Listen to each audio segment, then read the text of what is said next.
Happy Monday. Happy weekend, I should say. I hope you had a great weekend and happy Monday. Your weekend is not even close because today's only Monday. But we have a lot to do. What a wild weekend behind us. We're going to get into it. We've got some great NBA guests on the show today. I still don't fully understand what Dallas is doing. I don't get how you trade a 25-year-old generational talent when you were in the finals a year ago. Every theory I've heard doesn't make sense. I don't agree. Like, if you don't want to pay him the supermax, you're in the wrong business.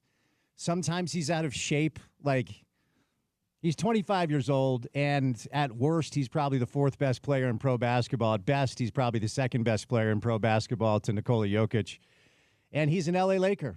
And he's an L.A. Laker, at the age of 25, and this allows the Lakers to completely reset their organization, as LeBron is probably out in the next year or two, and they're fine because Luke is 25. The Jazz are kind of like, hey, we're over here if you need us. And they're facilitating deals that devalue their Lakers' unprotected pick, that makes teams around them stronger. I mean, Jalen Hood-Schifino is not a player so far. Has shown that he can play NBA minutes. He was a pretty good college player at Indiana. I don't think that that's a player that's here for the long term. He's bounced up and down from the LA G League team. Little bit of action for the varsity, but not a lot. So the Jazz, with a couple of deals that they were just kind of a part of, to say, hey, if you need our clean books, if you need our ability to absorb money, we can facilitate that for you. In exchange, we just want more draft capital. So if you love second-round picks, you're excited as far as what the Jazz did. All right, but a lot to do. Not just NBA trades, not just Jazz basketball. The Utah Hockey Club back in action tomorrow. They've lost 5 straight games. They cannot hold leads, man. They have 13 straight games where they've either led or tied in the third, and they only have 4 wins in those 13. A little bit of bad luck. Friend of the program, Logan Cooley, is going to be out for a while with a lower body injury. We met Logan and chatted with Logan with our good friends at Overtime Cards. So some rough news there. And tomorrow night is your last chance to pretend to vote for one of 3 names for the Utah Hockey Club: the Utah Mammoths, the Utah Hockey Club, or the Utah Outlaws. Those are your 3 options. Local college basketball, BYU continues to roll. Utah continues to slide, and Utah State got up in Logan. So we'll get to the latest. And, of course, it is Super Bowl week. Super Bowl 59 coming up on Sunday. We're your home of the Super Bowl in this market. The Chiefs taking on the Eagles, rematch of Super Bowl 57 in Glendale. So we'll do a little football on the show. Of course, college basketball, NBA basketball, and whatever else comes our way over the next 4 hours of sports talk radio excellence. Hopefully, at least that's the goal. We'll start things off today with Josh Furlong. He covers the University of Utah for KSL. We'll do some college basketball and some college football. The Utah women won their 5th straight game Saturday night against Arizona. Yana Neepkins cannot miss. She is on fire. During this winning streak, she has the most 3 points made in the Big 12, and she's 3rd in scoring in the Big 12. So we'll talk to Josh about that stuff today. Tom Haberstroh, I was texting with Tom yesterday. I'm like, dude, what do I not see? What am I not understanding here? So Tom's already reacted to the trades. We'll talk about the Jazz side of this, what could be next this week. The NBA trade deadline is Thursday.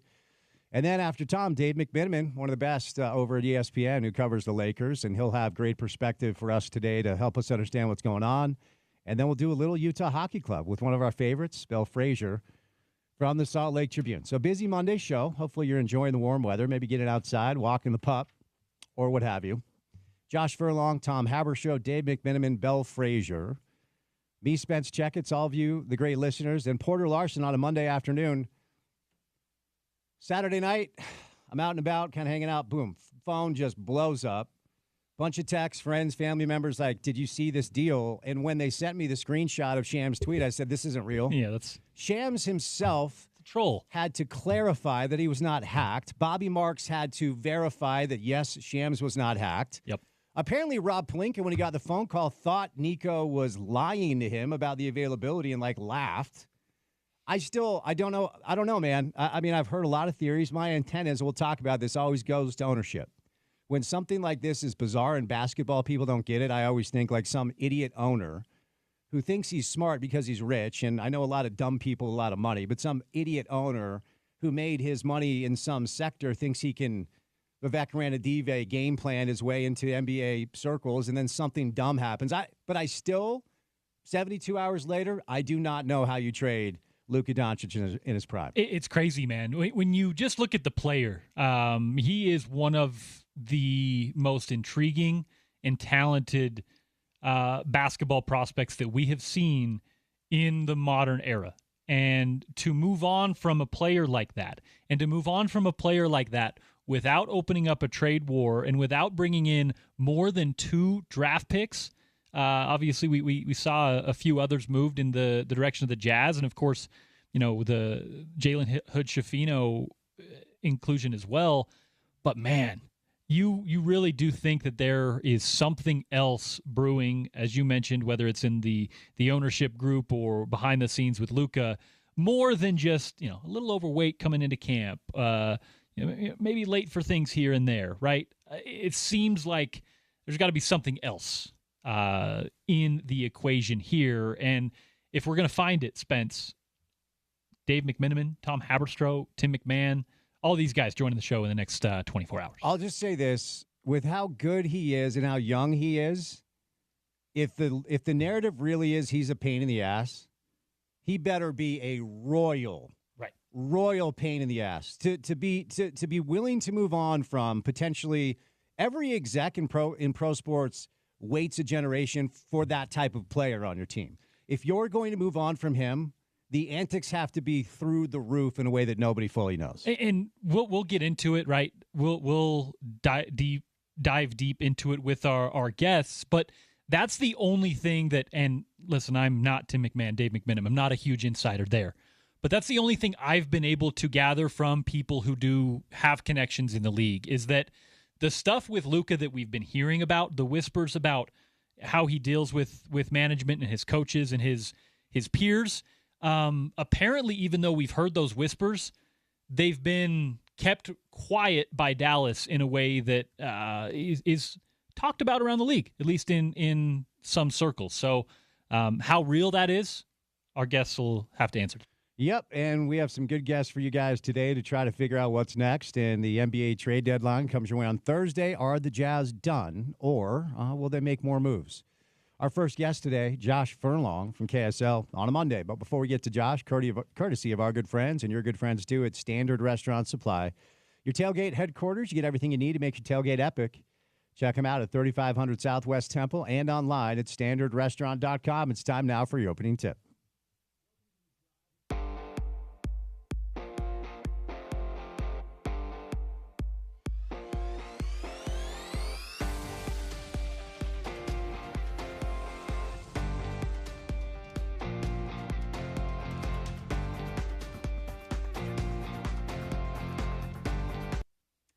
Just a stunning weekend in the world of pro basketball, in the world of the NBA, and our local team, the Utah Jazz, were involved. The Jazz, throughout the course of the past couple of weeks, have acquired a 2031 unprotected first-round pick from the Phoenix Suns after sending 3 picks to the Suns over the course of the next few drafts, where the Suns will get the least favorable of Jazz, Minnesota, and Cavs, the Jazz, T-Wolves, Cavs. So they get the least favorable of those. And then the Jazz decided to get involved and help facilitate the deal that landed Luka Doncic, Maxi Kleber, Markieff Morris. I mean, it's Luka. This entire thing topically is Luka. And the Mavs get Anthony Davis, Max Christie, who's actually been okay for Los Angeles, in a 2029 first-round pick. The Jazz get Jalen Hood-Schifino. Like I said, he was a pretty good college player.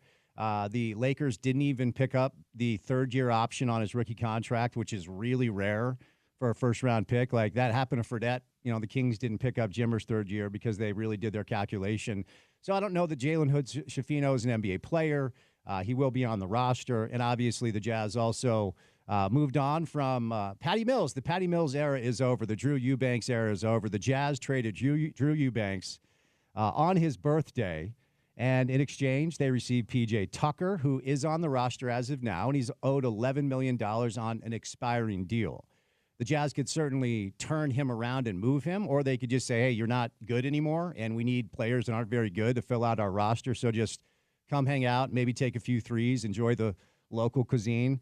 So P.J. Tucker on the roster. Mo Bamba is not. Mo Bamba has been waived. Mo Bamba, another player that once upon a time as a young player. A lot of people very high on him coming out of Texas. He's never really fulfilled that promise at all, outside of incremental bursts here or there, but nothing all that sustainable. So I'm not surprised that the Jazz just sent him on and was fun. But, a big player with some skill. So maybe somebody will take a chance. Round pick and some cash considerations. So those are the deals the Jazz were involved in. And then, as I referenced with the Lakers, Mavs, and Jazz deal, the Jazz also sent out some cash. And the reason the Lakers could not absorb all this money, so they had to move on from Jalen Hood-Schifino. So the Jazz were available. They just said, give us a couple of assets for facilitating this. Thank you very much. Jazz get more second-round picks. So none of this really moves the needle for the Jazz at all. I mean, ultimately, when you look at the reaction from the Jazz side of things, second deal of the day, Lakers couldn't take back more salary in a trade without triggering the hard cap at the lower tax apron. So the Lakers $9.2 million over that apron, $1.6 million away from the second apron, which now essentially is a hard cap. And they go into detail about Hood-Schifino and why he's not really a NBA player. Essentially, when the Jazz get phone calls to say, will you help facilitate a deal like this, Danny and Justin are clearly asking for at least second-round picks and nothing that will get in the way of their long-term plan. Now, I do not expect the Jazz to do anything else as of note prior to Thursday, but I also didn't expect the Dallas Mavericks to trade a generational special player who's not even in his prime at the age of 25 on a roster that was in the NBA Finals a year ago. I don't understand it, and I'm not sure that I will, outside of some information that rolls out that maybe a lot of people don't know. One, I said this earlier, throughout my course, either covering the league, being in and around this league, whenever something that happens that makes zero sense, whenever something happens that very, very smart basketball people all seem to have the same reaction to this trade, not just in the moment, but usually a trade goes down in the moment, and then a couple of days pass, and you start to hear the guys that are zigging what everyone else is zagging, like, hey, Kyrie and AD pick and roll. Like, no, shut up. Like, it's the storyline here is the Dallas Mavericks traded Luka Doncic. That's the storyline. It's wild. No matter what sport you're in, if you're a general manager, if you're running a team, if you're running a club, you wait your entire lifetime to find a player like Luka Doncic and a talent like Luka Doncic, who at the age of 25 has made 5 first-team All-NBAs already. Very smart basketball people this year picked Dallas to win the West. Some of them still did. And maybe Oklahoma City's ascendance was part of Nico's calculation and said, we're not close to them, so we kind of need a reset. But that doesn't make sense either. Anthony Davis is 31.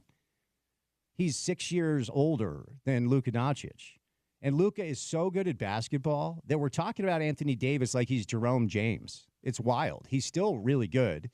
And one of the simplest explanations, and this actually came from Tom Haberstroh, who I spoke with yesterday when this went down. He's going to join us at 3. Is that people around pro basketball have always believed that Nico has been, this huge Anthony Davis fan for a long, long time. And, there are, again, I'll go back to what I said to Sean during Crosstalk. I've talked to more than a few really smart basketball people who I trust and respect that think Anthony Davis is still a top 5 talent and a top 5 player when he's healthy.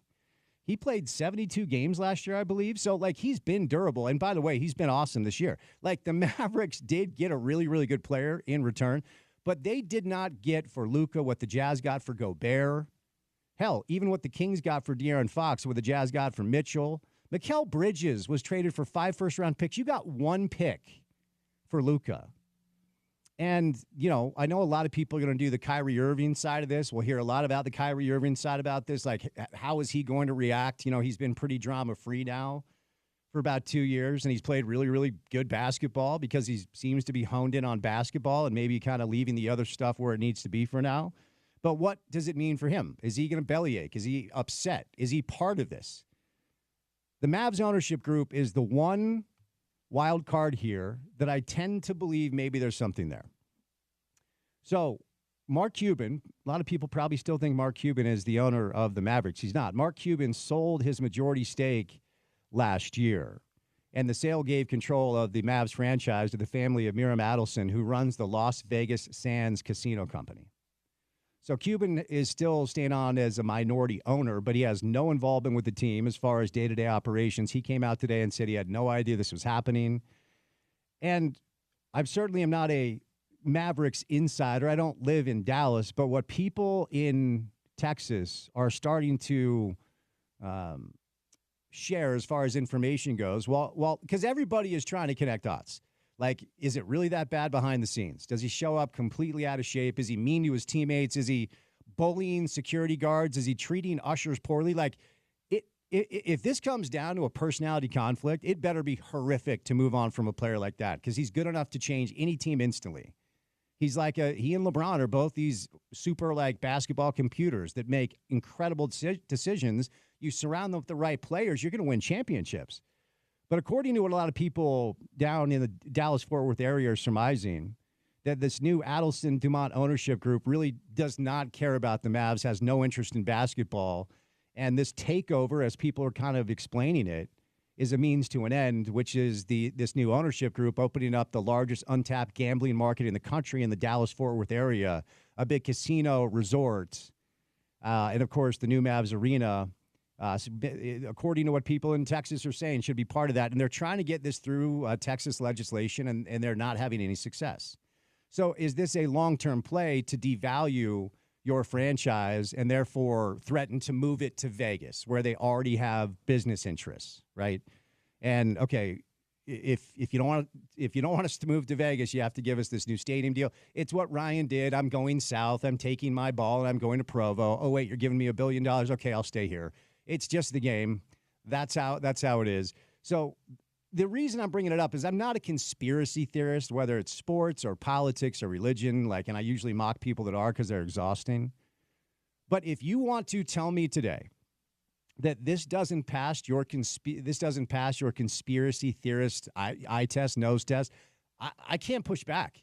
That's how little this makes sense. You do not trade Luka Doncic at the age of 25. Science tells us that NBA players in their prime, starting in 26, 27, he is generationally awesome. He changed the scope of your team instantly, and the Lakers are going to be a problem now for at least another decade, if not more. All right, we'll get back to this. We have two really good NBA guests. We have Tom Haberstroh. We have Dave McMenamin. But coming up next, we'll do some Utes with Josh Furlong, so don't go anywhere.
All right, we got two really good NBA guests on the show today.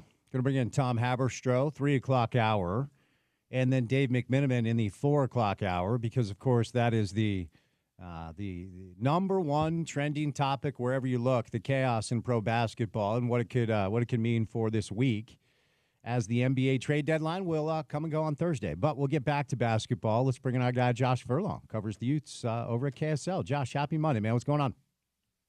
I'm doing well. How are you, Spence? I'm well.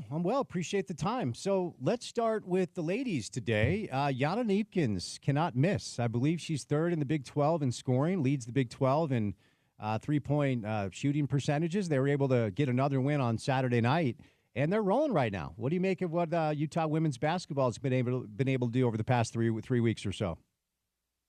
Yeah, I think they're starting to kind of get even more in sync as a team. I mean, it obviously helps that Gianna is coming into her form. I mean, the hard part is, she suffered a season-ending injury last year early on in non-conference play.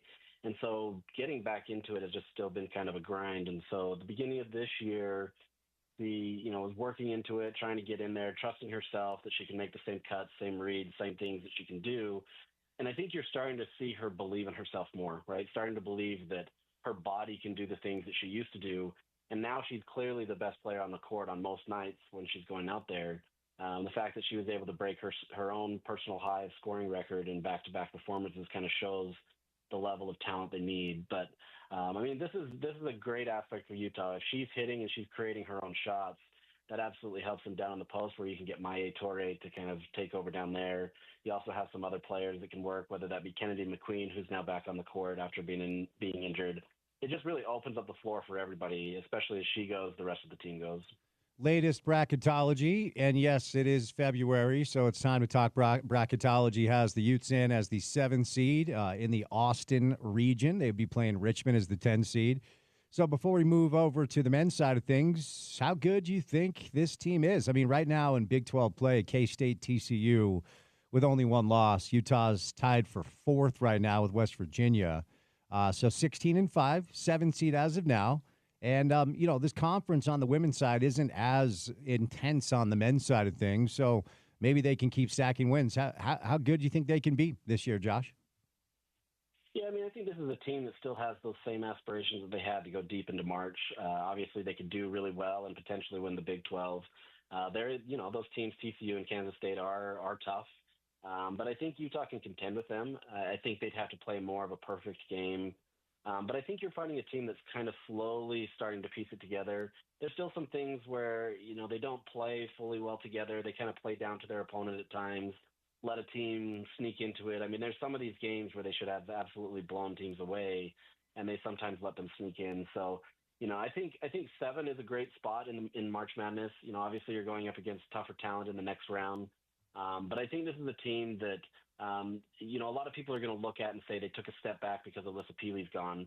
But I don't think there's a ton. I mean, obviously you don't have a dominant threat. She's obviously in the WNBA, so I mean, that shows the talent that she had. But I don't think this team is that far off. I still think they've got to kind of hit that next level. They're close, and I think if they can trend at the right time and peak at the right time, this could be a really dangerous team, especially if they start hitting their shots from deep. Maya Torre continues to work, or Jenna Johnson continues to work in the post. This becomes a very dangerous team. So I think it's fun to watch them. I think they've got a lot of upside, and they could be dangerous in March. But, this is also a team that could easily kind of fizzle out if the right things don't work. All right, the men continue to be up and down. Since you and I last spoke, they were able to grab a win at home against Cincinnati, and then they went on the road. And, they at times were competitive. I guess that's all I'll say. It made it somewhat interesting, but it never felt like they were able to get over that 7, 8, 9-point hump. And Oklahoma State was able to hit some free throws down the stretch. And look, man, I don't know exactly what I expect out of Utah basketball this year, but if they even want to get to, 8, 9 conference wins, which I think would be a great accomplishment for year one in the Big 12, they're going to have to find something on the road. And OK State, I thought, was a good chance. They're 3-7 in conference. But one win and one loss since you and I last spoke. So as we sit here today, and they'll welcome in Colorado coming up this week before heading back out on the road. Where are you at on the men's side of things, Josh? Yeah, I mean, the men's are tough, right? Because there's like little things where I can see that there's progress being made. But by and large, this is still a team that just doesn't have it quite figured out yet. And I think it's the consistency piece. This stretch right here, starting with Cincinnati, you had Oklahoma State, as you just mentioned. This was the big stretch where you could start winning some games, right? These are more of the 50-50 games where Utah should be able to be favored. Maybe not even be favored, but at least have a chance to win. And so when you drop a game against an Oklahoma State team, which they weren't exactly doing their best to pull away either.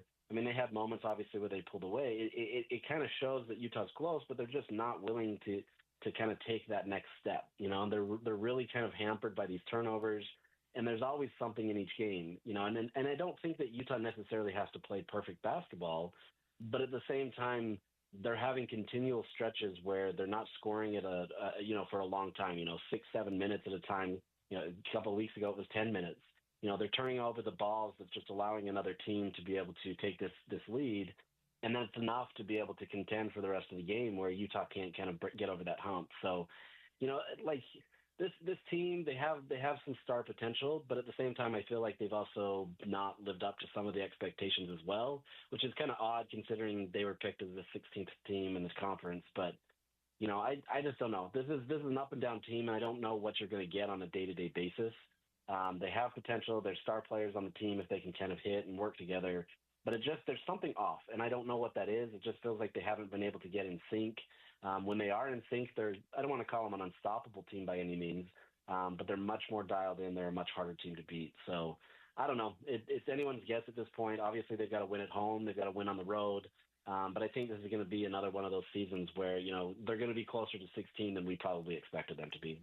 Yeah, and I think you're being kind with your words as far as the roster goes. I just don't I don't see top shelf talent. I kind of see a team that's like Mountain West Conference talent level for the most part.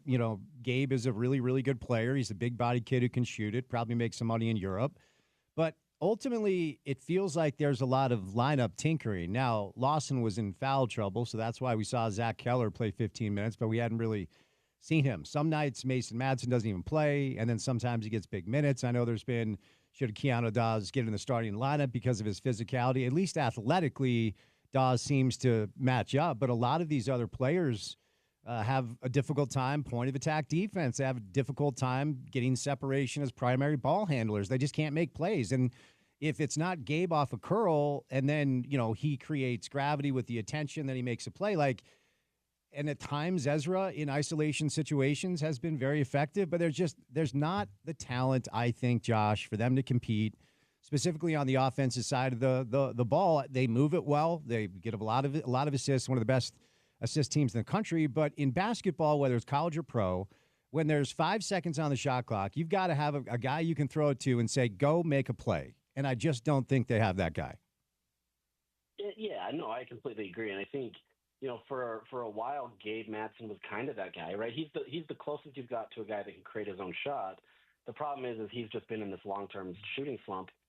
But even then, teams are going to key in on him. They're going to scout towards him, and they're going to make his life hell on the court so that he can't get to that.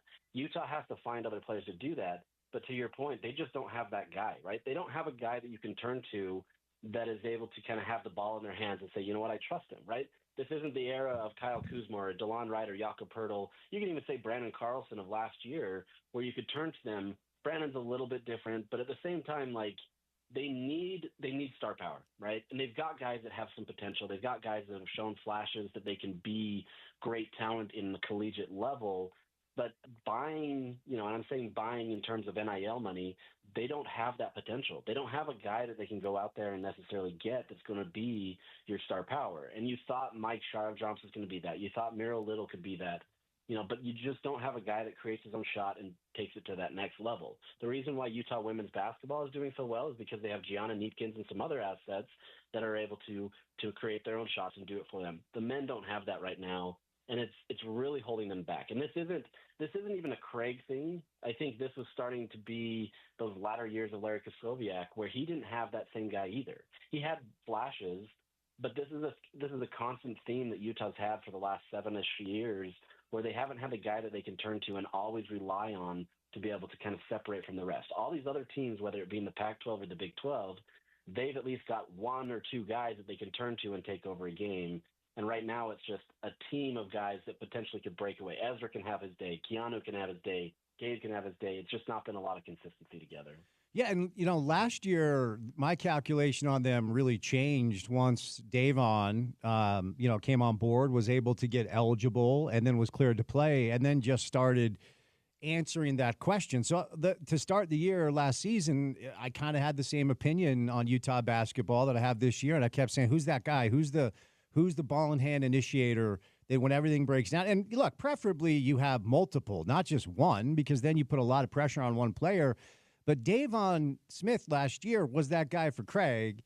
And, he ultimately manifested himself as the option after maybe a start that was a little bit auspicious. And that's when they went on that roll, when they beat UW, they beat BYU, and they played St. John's tough, and they won at St. Mary's. And I started thinking, like, all right, this changes the calculation on who they could be. They could be if Davon really is that guy, and he was that guy.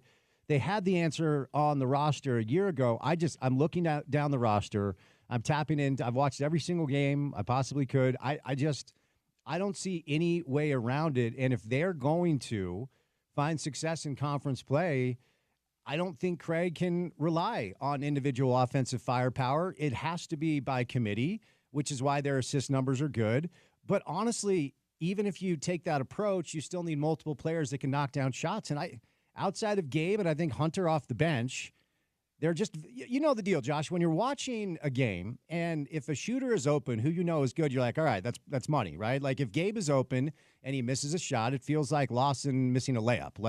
But there's not enough of those guys. Like when Sharv Jams takes a three, I cringe. Really it's just Hunter and Gabe as far as shot makers go. So I don't know, man. I guess I'm just talking out loud. I don't know what to expect from them the rest of the way.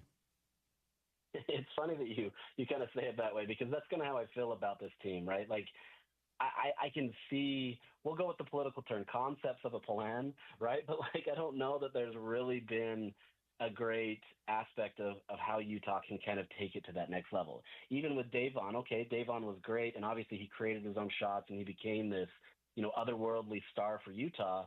That next level is, okay, we got him for 6 months or for 6 weeks, whatever it may be.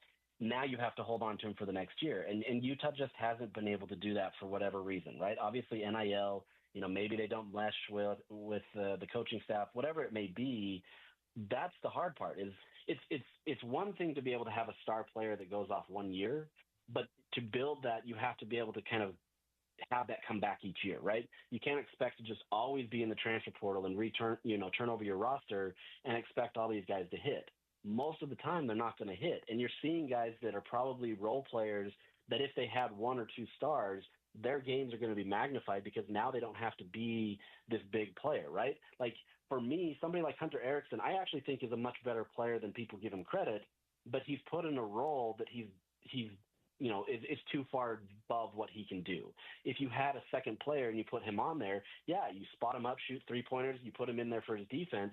Now you've got a great asset. He becomes a great 6-man type player. Utah just doesn't have that where they're relying on him and other players to be able to get in there and be those star players. And it just doesn't work. And so if they're not playing together as a team and playing complementary basketball, this is a team that's really going to struggle and continue to find ways to hurt themselves because they just don't have that guy that takes over the star power. It's the same in the NBA. The reason why the Jazz haven't been as successful is they don't have a star or multiple stars. This transcends through every level of this game. And I think that's where Utah's really struggling to kind of take it over. There's no doubt that Craig knows what it is to coach and how to get guys up. And clearly they've done a great job with being able to coach the bigs in terms of being able to get rebounds and stuff that way. But if you don't have that star player, it's never going to work. And unfortunately for Utah, it's not working. So Craig signed a 5-year deal, Josh, right? 5-year deal for Craig, right? Yeah. Okay.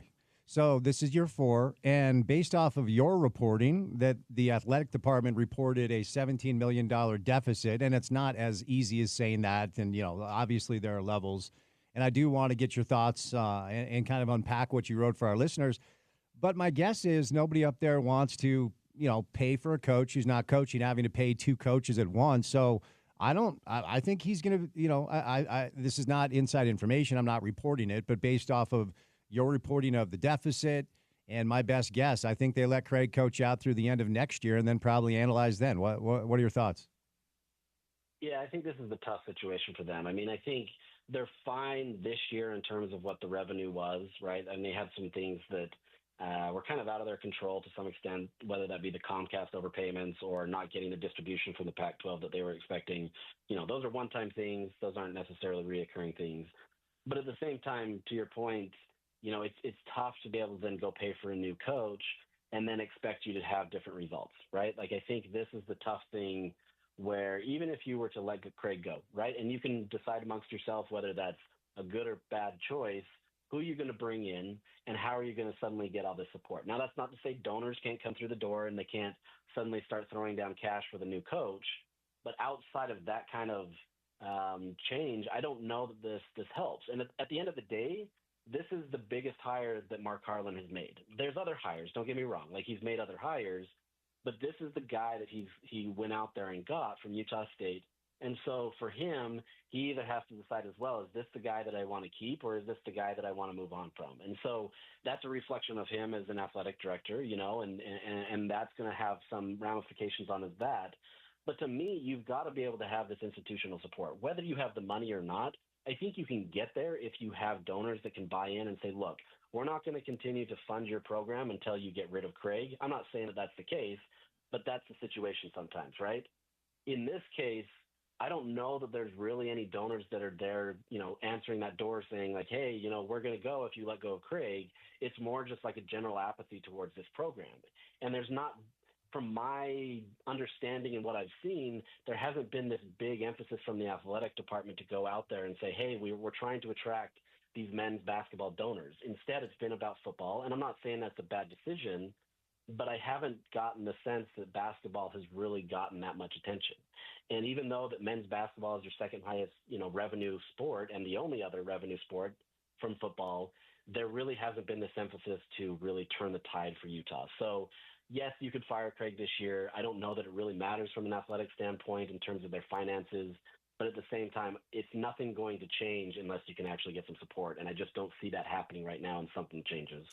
Before I set you loose, I do not have a football question for you because there really isn't anything to ask you about. But this is Sports Talk Radio. We are in Salt Lake City, and people love Utah football updates. So give us an idea of what the points of emphasis are right now. And, obviously spring ball around the corner. There'll be another portal opening, and we'll see if there are other additions, which is why it's an exercise in futility, trying to analyze what next year could look like, as I've talked about on the show. But give our listeners an idea of what's going on up there on the Hill as far as in the football offices this time of year. Yeah, I think the biggest thing right now is just finding out where you're going to be playing this next year, right? So tomorrow the conference will be announcing the football schedule. Utah obviously knows where they're going to be on the road. I mean, they have four road games in conference play. They have to travel to Wyoming and UCLA. But this is kind of understanding how your schedule lays out. Like they're starting to prepare for these teams, but how's it going to, balance out with, okay, you go to Kansas after playing Arizona State or, whatever that case may be. So I think that's the first item of, priority for them, is just kind of seeing how that lays out. But beyond that, it's just continually looking through the portal and seeing what your needs are as you're going into spring camp. There's still players that they can pull in. The problem is you can't get them here for spring. And so that's the challenge. So that after the spring semester, that's where you're going to start seeing that, where you're going to be looking for running backs, where you're going to be looking for defensive linemen.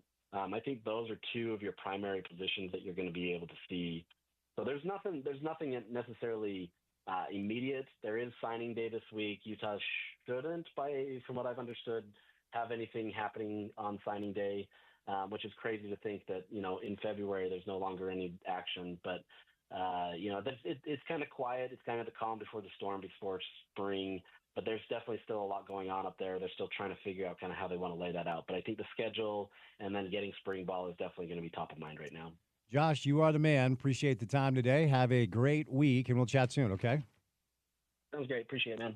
All right. So our buddy Josh Furlong covers the Utes for our good friends over at KSL. So definitely always appreciate his time. Yeah, just kind of a light time right now on the football side of things. We did have Junior Tafuna and Karene Reed at the Senior Bowl over the weekend. Karene left with a leg injury. I haven't seen an update there. Hopefully he's okay. A lot of people really love talking about the performance of Junior Tafuna. So there you go. All right, before we catch a break, I want to tell you about my friends at Prize Picks. The big game is almost here, and it's now or never. Don't miss out on the last football game of the season with Prize Picks, the best place to win cash while watching the big game. Prize Picks is also giving away a free pick before the big game where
All right, we've got Dave McMiniman in 1 hour from right now. Dave's all over television today. Very busy day for Dave. Going to bring in Belle Frazier for a little Utah Hockey Club on the program today. But excited for our next guest, who is one of my favorite NBA media members and one of my favorite people to kick the tires with when things happen in pro basketball that I just don't understand. Tom Haberstroh, how's your Monday, man? A couple of things for us to get to, yeah? A little bit since last time we talked. We got to talk about this Drew Eubanks trade, right? Yes. The Drew Eubanks and Patty Mills era has ended in Salt Lake City, but we'll get to the Jazz side of, the takeaways for Jazz fans around here in a moment. Tom, it went down, I think, probably like you. My phone blew up. A lot of friends and people texted me like, hey, did you see this? And my reaction, like everybody else's, was that's not real. Shams had to clarify that he had not been hacked. Bobby Marks had to verify that Shams had not been hacked. I didn't understand it in the moment, and 72 plus hours or whatever it is, I'm still going, how do you trade a 25-year-old Luka Doncic? So what was your initial reaction, and where are you at right now with the deal? Well, first of all, I was on air when the trade broke down. Oh, wow. I was where the news broke around midnight. I think it was 12:12 Eastern. My time, and I'm broadcasting from Charlotte, and I'm on the air for the Portland Trailblazers as the analytics insider, and part of my job is to hop in with some league-wide insights. Hey, what are the Blazers players doing, but also in the context of this larger backdrop, which is the NBA.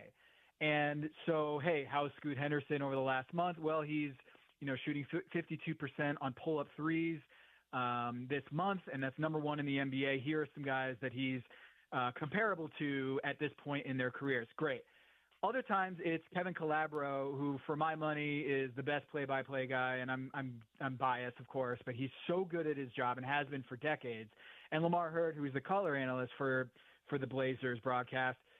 We were just about to talk about, because the Blazers were blowing out the Phoenix Suns on Saturday night, and we were the only team that was playing, the only game on in the NBA at the time of the trade breaking. And it just so happened that my producer got in my ear and was like, yo, Tom, now that it's like a 20-point game here in the fourth quarter, you want to talk some Phoenix Suns trade options maybe? And I was like, sure. And then my other producer got in my ear, and he goes, Tom, check Shams' Twitter right now. And I'm like, whoa, what's going on? And I check it. I see it, the trade, and I had the same reaction. No way. This is hacked. So what did I do? I texted a source who would know whether that was true, and he texted me back, it's real. And then we went live. So there we are in the middle of the Blazers broadcast. We are learning about it in real time as the basketball game is going on. I, for the life of me, could not tell you what happened during those 10 minutes in the actual Blazers basketball game, because we were trying to make sense of this Luka Doncic trade. And once the dust settled and I started getting, my bearings again, it occurred to me that I myself had predicted this trade 2 years ago.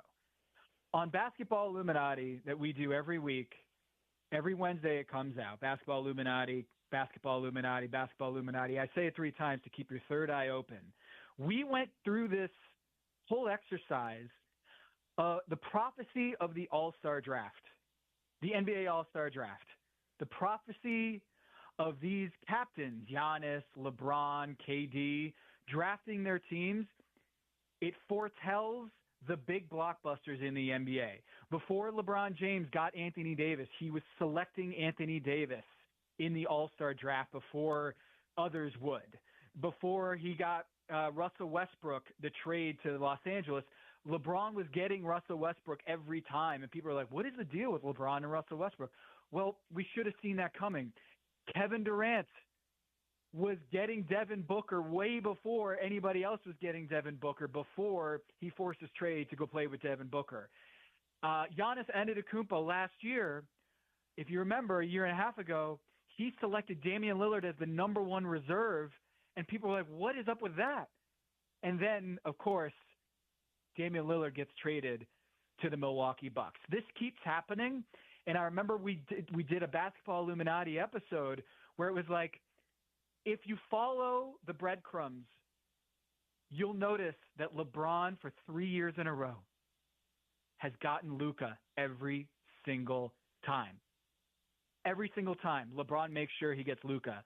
And we joked, but not really joking, because this is proven correct year after year, that if you want to understand the big blockbuster move of the NBA, or who Kevin Durant or Giannis or LeBron is trying to go after next, follow that draft. And of course, Luka Doncic is traded to LeBron's team, the Lakers. And finally, LeBron gets to play with Luka. And so for me, initially, I was like, wow, he must have been hacked. But then it all came clear. Like, of course LeBron got Luka. This is how it goes in the NBA. The Lakers get who they want, and LeBron gets who they want. And just as it does every year in the All-Star draft, up until 2014, last year they ditched the All-Star draft. It's no longer. So we have to go with what we have. We can only listen to the Beatles album from once they were playing. We can't do it anymore, because any new stuff, because they're no longer playing together. But we can do this thing where we're going back to the draft and figure out who is going to be the next partnership in the NBA. And the last one we got was Luka and LeBron. And sure enough, here we are. Luka is a Laker. And I still can't believe it. But also at the same time, Spence, I can believe it, because this is the NBA.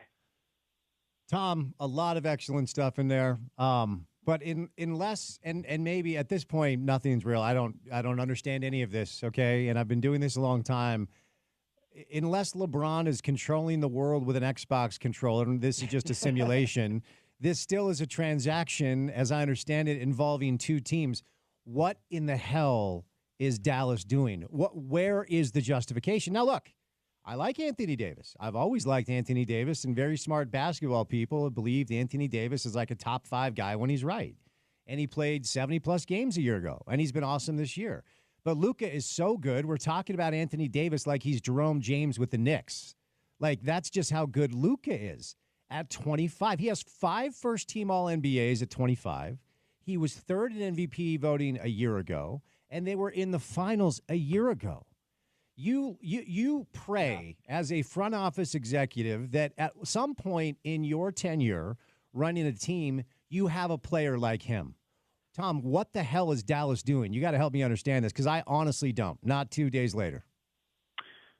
So I mentioned Basketball Illuminati. Well, I can't wait for you, Spence, to hear this next interview that we're going to have this week.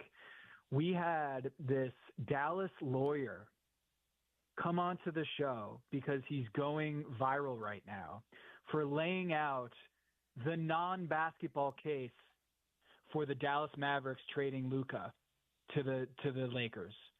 It doesn't make sense unless you think of it through possibly this prism.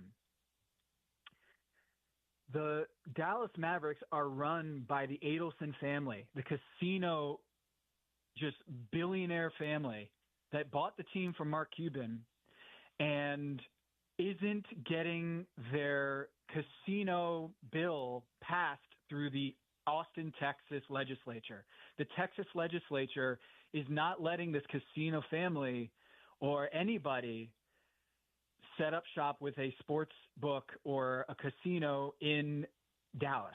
And this was the whole idea of buying the Dallas Mavericks, was, hey, we got to figure out a way to monetize the sports gambling boom and figure out a way to create the large, 30 million people in Texas, the largest state that doesn't have sports gambling yet legalized. We're going to buy the Mavericks, and we're going to put basically the Venetian Dallas, okay? And we're going to buy all this real estate, and we're going to build basically Vegas in Texas.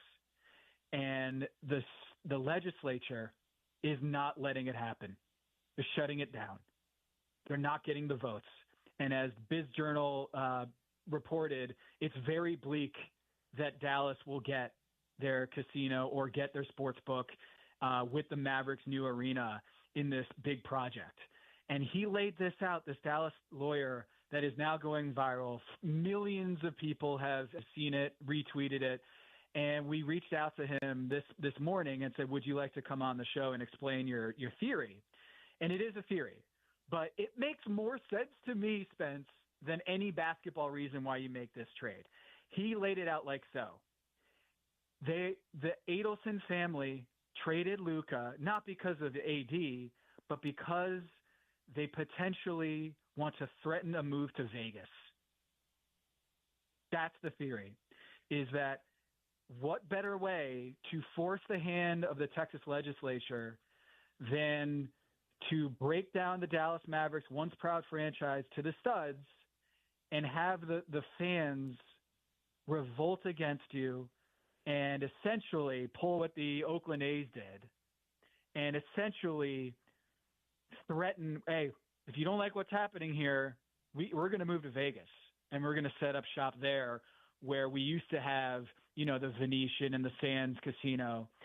And it is a pretty compelling theory. Now, whether they will actually threaten to move the team to Vegas, I don't know if that will happen. But if you start to pull back the curtain a little bit and understand, Nico Harrison is the GM for this team, but the ones who own the team, it's not Mark Cuban anymore.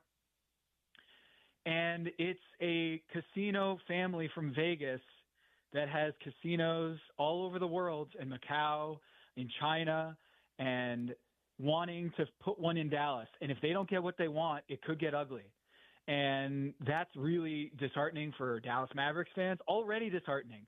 But if you want to paint a picture of what's going on, you might want to listen to this Dallas lawyer that we have on the podcast. It'll come out on Wednesday morning. But this is as good of an explanation as I can come up with, is that this is a business or a political play to gain leverage to get this casino and sportsbook multiplex to get allowed through the Texas legislature that has so far stonewalled them, and a very conservative Texas legislature that isn't a big fan of sports gambling.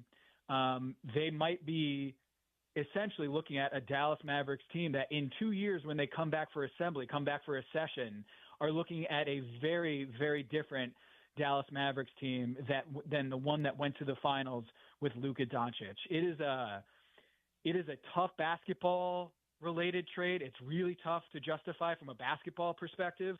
But once you go a little bit bigger and you see the backdrop of this ownership group and what they want, it starts to make sense from that perspective, if their whole plan is to build leverage with the Texas legislature. It's bleak, though, man. It's a bleak, cynical look at this. But the NBA is cynical. Like, you have to look at this from a new lens, because certainly the prism of the basketball lens, it doesn't make much sense at all. Well, and here's the thing, Tom. So I said this earlier, a couple different things. First of all, when a transaction happens in pro basketball that makes just no sense, my antennas always go to ownership every single time, okay? Because that's a tried and true thing that's happened over the course of a number of years on a number of different occasions. An owner who made some money in another area of commerce, believes he's the smartest guy in the room, walks in and says, we're doing this whether you like it or not. So that was one of the first things I considered, and obviously I knew that Mark had sold the majority of his shares in 23, and I saw the tweets. Christopher Kratoval, I believe his name is. Yes.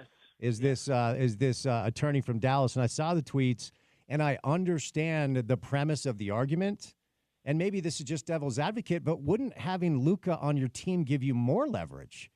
Wouldn't having maybe one of the top 2 or 3 players in the world at the age of 25 on your roster give you more leverage if you go to the legislators in Texas and say, I'm moving my team unless you give me what I want? Like, why does removing Luka from the equation make this long-term play more feasible for them? Does that make sense? Yeah, I guess the answer to that would be the public pressure of having this team be once considered a great, beacon of the community. If you force, a move to Vegas with Luka Doncic, they might just be like, yeah, right, you're not doing that. You're not doing that. But if the team doesn't have any public support and it's gotten such bad press and it's become a black eye for the community, maybe that leverage play has a little bit more legs. I don't agree from this perspective either, is the sense that, like, the NBA owners they have two locations that have been reportedly where they want to expand to. It's Vegas and it's Seattle. And if that team is threatening to move to Vegas, they don't have to pay the franchise fee to do that. The relocation fee is much lower. It's a drop in the bucket compared to the franchise expansion fee of billions of dollars. If you want to win that expansion team, you have to pay a fee to the other owners, billions of dollars. But then if you prove that you move over to Vegas with this, this corpse of an organization, then that opens up the Dallas market. So then Dallas becomes the franchise that the location that you might have an expansion team. And what's interesting here is this is kind of the OKC to the Seattle to OKC, the Clay Bennett story, is that Clay Bennett buys the team, moves it to Oklahoma City, and then 15, 20 years later, they have an opening in Seattle and they fill it. So this would almost be kind of like a different version of that, where if the Dallas team moves to Vegas, then there's an opening in Vegas for a Texas-born billionaire like a Mark Cuban to come in and bring in the new team. I'm just saying, I didn't come up with this theory. It's interesting. But the moral of the story here is it is very hard to justify on basketball terms why you would trade a 25-year-old who's won 5 first-team All-NBA, scoring champion, led your team to the NBA Finals. He is the most qualified player ever, I would argue, in the Supermax era to earn a Supermax contract based on his credentials, his resume. His basketball resume is second to none, okay? And you don't want to give him that, and you trade him, and you don't open up the trade offers, and you don't have a bidding war for that guy's services, you're telling me that, San Antonio, that Houston, Orlando, I mean, how many teams would be in that bidding auction for Luka Doncic? It just seems like to me something else was going on here. I don't know if we got the full story yet. The story is that there's only one guy that Nico Harrison could trust, his Kobe Bryant business associate, Rob Pelinka, who is the agent for Kobe Bryant. Nico Harrison, the Nike rep who worked with Kobe Bryant, and he picked up the phone and said, "Hey, Rob, keep this close to us. Let's figure out a trade." AD and Luka, and they had a closed loop on this, and that's how the trade got done. I've never heard of it before, that you have a all-NBA player, one of the top 5 players in the NBA, and you only call one NBA team to get a trade done. And you get basically a B- package. I wrote about it for TomTheFinder.com. That's like the Lakers B- package. No Austin Reeves, no 2031 first-round pick, no pick swaps, and you still get Luka Doncic? Wow, that is stunning. There's no other explanation other than there's some business ploy that justifies moving on from Luka Doncic. I think we could go back and forth on this for a while, but, on the sake of time, we'll move on to some other things because I just, if this new ownership group really has this ulterior motive, Dallas is the 4th largest media market in the country. That is not a small city. The NBA wants to be in Dallas-Fort Worth area. I can promise you that. But if this really was kind of their diabolical plan all along, maybe this is on Adam a little bit to not vet an ownership group because you just don't do what they did. And I am not a conspiracy theorist, whether it's sports, politics, religion. I don't wade in that area. But, Tom, today, if you want to be an NBA conspiracy theorist, if you have your tinfoil hat on, I don't think I can push back. That's how confused I am about why Dallas did what they just did. It really is unprecedented in the history of this league. Yeah, and look, I got to be honest. When I wrote about this, I kind of thought to myself, all right, how does this change the title picture this year? It doesn't really change. No, it doesn't at all. I agree with you. And it's so funny that, this could be the greatest trade ever, the biggest trade ever. And yet, at the end of the day, we're still going to be looking at OKC versus Cleveland or OKC versus Boston in the NBA Finals. Does it really change the picture that much? And the answer is, well, it certainly changes the picture for the next 10 years. Because now Luka Doncic is going to be running things with a chip on his shoulder, by the way, that one way to get Luka Doncic to get in shape is to trade him and have a giant chip on his shoulder to prove Nico Harrison and the Dallas Mavericks wrong. about where this was headed. You don't think I'm worth $349 million over the next 5 years? You really don't think I'm worth that? So that's one way to make yourself look stupid, is to trade away the guy and have him have that kind of revenge tour. And I'm curious to see Luka Doncic in LA after he's seeing his name get dragged through the mud about his weight, et cetera, et cetera.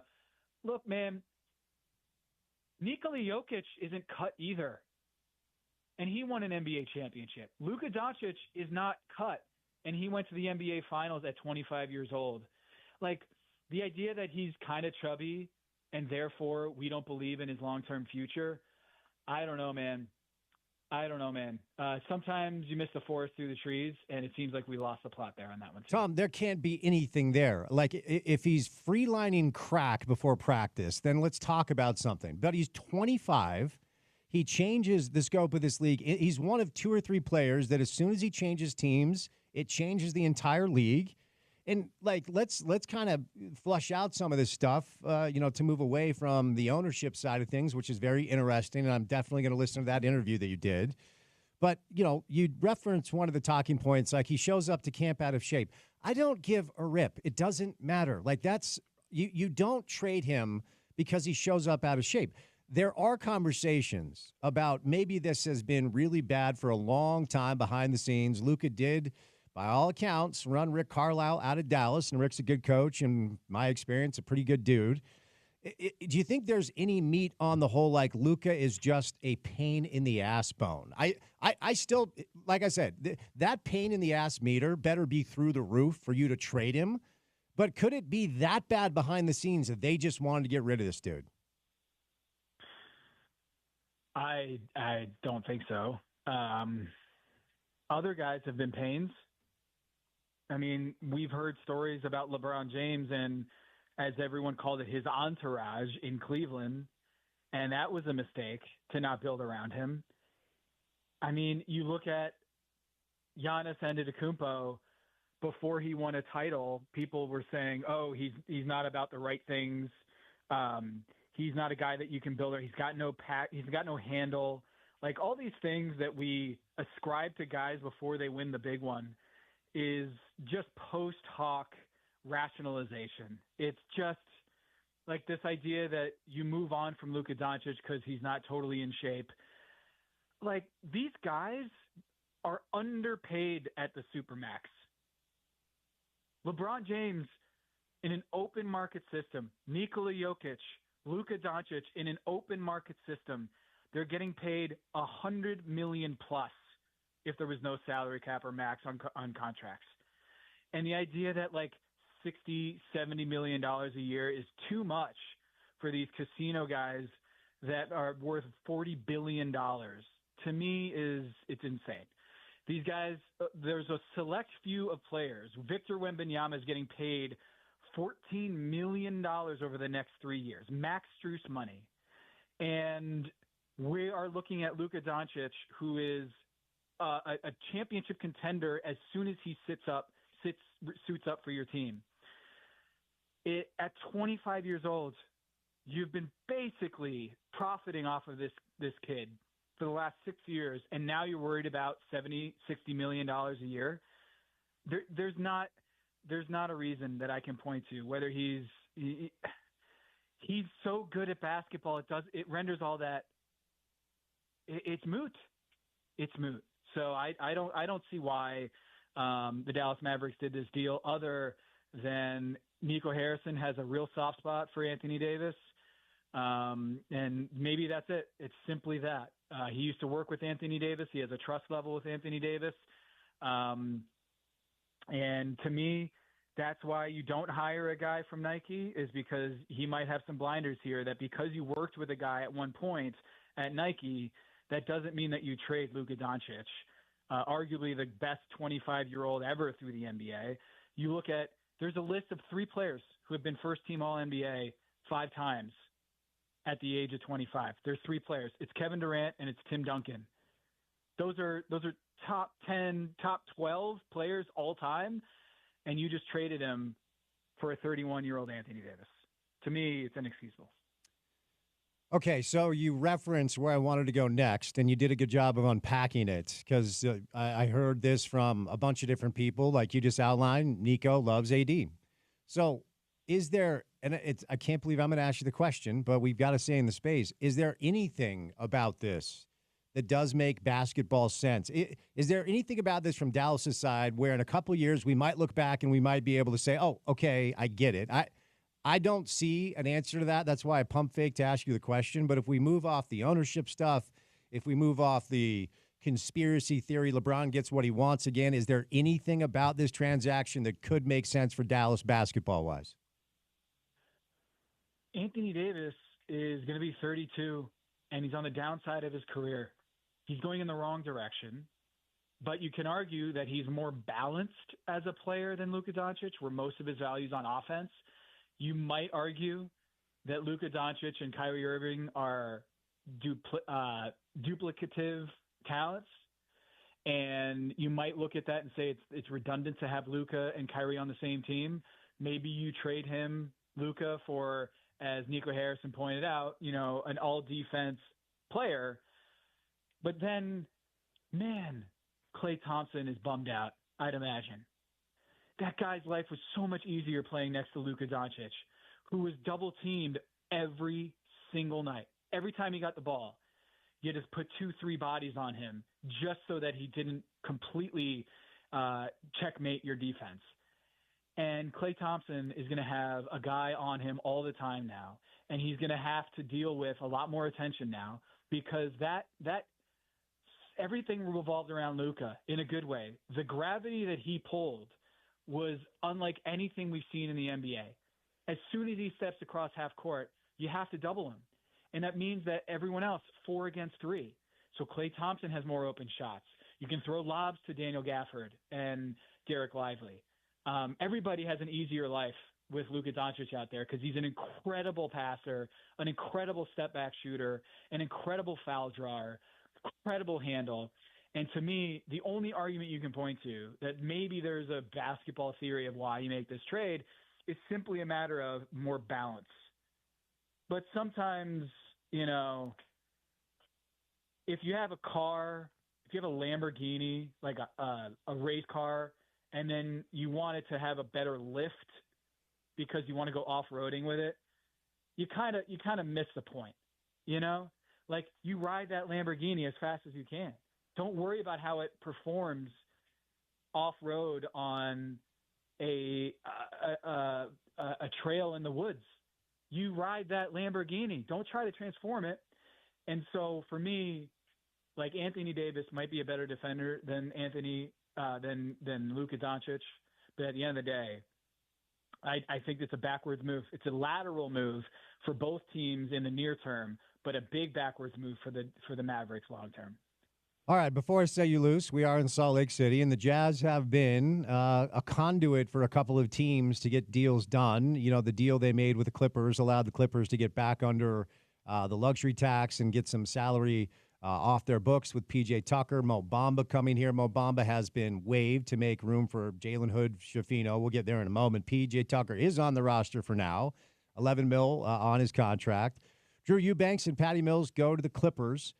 So the Jazz have elected to just kind of step in and help some teams. The Jazz are going to get second-round pick in addition to the players, and they sent out about $55,000 in cash to each team. So, they also stepped in and helped the Luka and AD deal get done by, getting another second-round pick. So they're going to get 3 second-round picks as a result of these two deals. And then the Suns deal brings them an unprotected 2031 pick, and they send 3 picks to the Suns.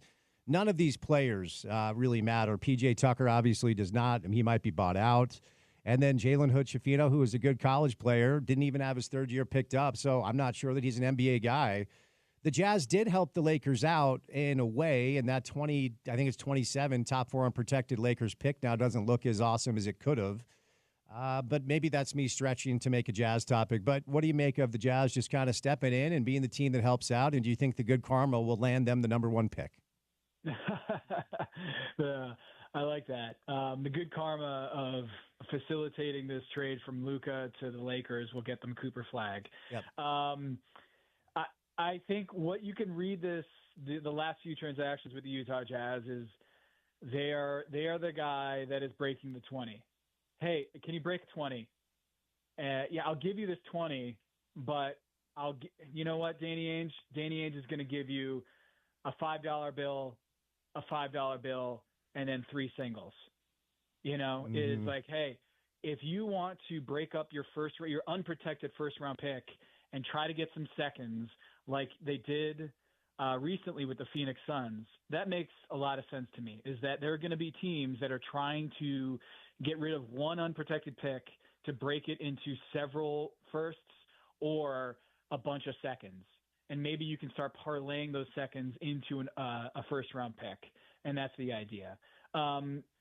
But it did tickle me in Bam McMahon's report with Ramona Shelburne on ESPN that Danny Ainge had no idea until an hour before the trade broke that he was helping facilitate a Luka trade to the Lakers. That's got to keep him up at night. I do have to, before I set you loose, we have another trade involving 2 former All-Stars, and it's like yesterday's news. So just, I know you probably got to go, but give me a quick take on De'Aaron Fox to San Antonio, specifically what that means with Wembanyama, and then, maybe a thought on Levine to Sacramento. He's back with DeMar DeRozan. Yeah, to me, the headline there is De'Aaron Fox with Victor Wembanyama is a seamless fit. You look at a guy who goes downhill just about as good as anybody in the league. You're not going to get Shai Gilgeous-Alexander. You're not going to get Anthony Edwards. But what he does, De'Aaron Fox, is put pressure on the defense and penetrate and kick just about as well as any point guard out there. And he's top 5 in drives in the NBA. And the San Antonio Spurs were one of the worst driving teams in the NBA. They just did not put pressure from a ball handling standpoint of creating that downhill action with their point guard. Chris Paul can't do that at a high level anymore. They weren't expecting it. But now you have one of the top 5 downhill guys in the league in De'Aaron Fox. And I love that they did this deal to maximize their Wemby window. The Wemby window is in the next 2.5 years, Victor Wembanyama is going to make less than the mid-level. Victor Wembanyama is going to get paid like Max Strus over the next 2.5 years. So this is when you go and you get a max level guy or someone close to that to take advantage of the stacking and the hack in the CBA. This is when you take advantage of it. I argued last week for YahooSports.com that they should go trade for Stephen Curry under this paradigm, is that you got a window right here, 2.5 years, where you're paying pennies for an MVP candidate every year. This is when you go all in. This is when you make that deal. And De'Aaron Fox is a great player in this league, and he's great at where the Victor Wembanyama Spurs are not. That's getting downhill, and they only gave up a first-round pick, and they have more to give. And to me, this sets up for the next deal, is that this is the deal before the deal. The San Antonio Spurs, to me, are not done. They're not anywhere close done to maximizing this Wemby window. They still have Devin Vassell, Stephen Castle, and about 8 first-round picks that they can trade. It's a big package. The Atlanta Hawks first-round picks that they got for DeJounte Murray, they can still trade those.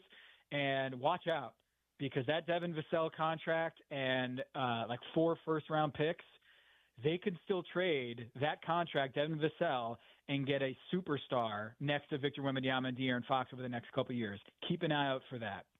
My goodness, Tom. Well, busy day, my brother. I appreciate the time. I'll set you loose, and we'll chat soon. Be good. All right. Thanks, buddy. All right, Tom Haberstroh. Check out he's got a bunch of different podcasts, but they interviewed that Dallas lawyer who has the theory about the new ownership group in Dallas kind of leveraging this as a long-term play to maybe get the team to Vegas. It sounds a little far-fetched, to be honest. I just think you have more leverage if you have Luka, but at Tom Haberstroh is where you find him on social media. His Substack is tomthefinder.com and writes for Yahoo Sports and is on the Blazers analytics team. So I appreciate his time. We're going to bring in Dave McMiniman about 25 minutes from now. We'll kind of keep this conversation going. Belle Frazier joins us a little bit later on to do some hockey. But time now for your chance to enter to win University of Utah men's basketball tickets by texting Utes to 33986. Text Utes right now to 33986. All right, more coming up on the other side on a Monday edition of the program.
This is a good bump.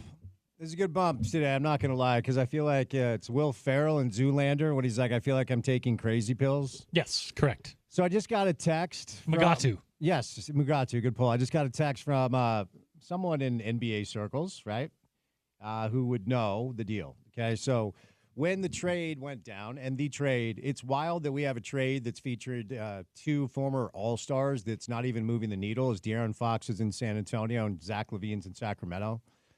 But the trade I'm referring to is, of course, the trade. Luka Doncic is a Laker. And I reached out to a bunch of people, got some responses. Others were probably not wanting to engage at that point, including some people down in Dallas. But this guy says, quote, "This is all about the Mavs not believing that Doncic will train, diet, and keep in shape going forward. They're afraid he's going to keep breaking down physically through high usage on the court and poor training habits off the court. That's all this is." I still... Like I said earlier, like those habits, they better be atrocious to be bad enough to move on from a player that a lot of people believe is the best or the second best.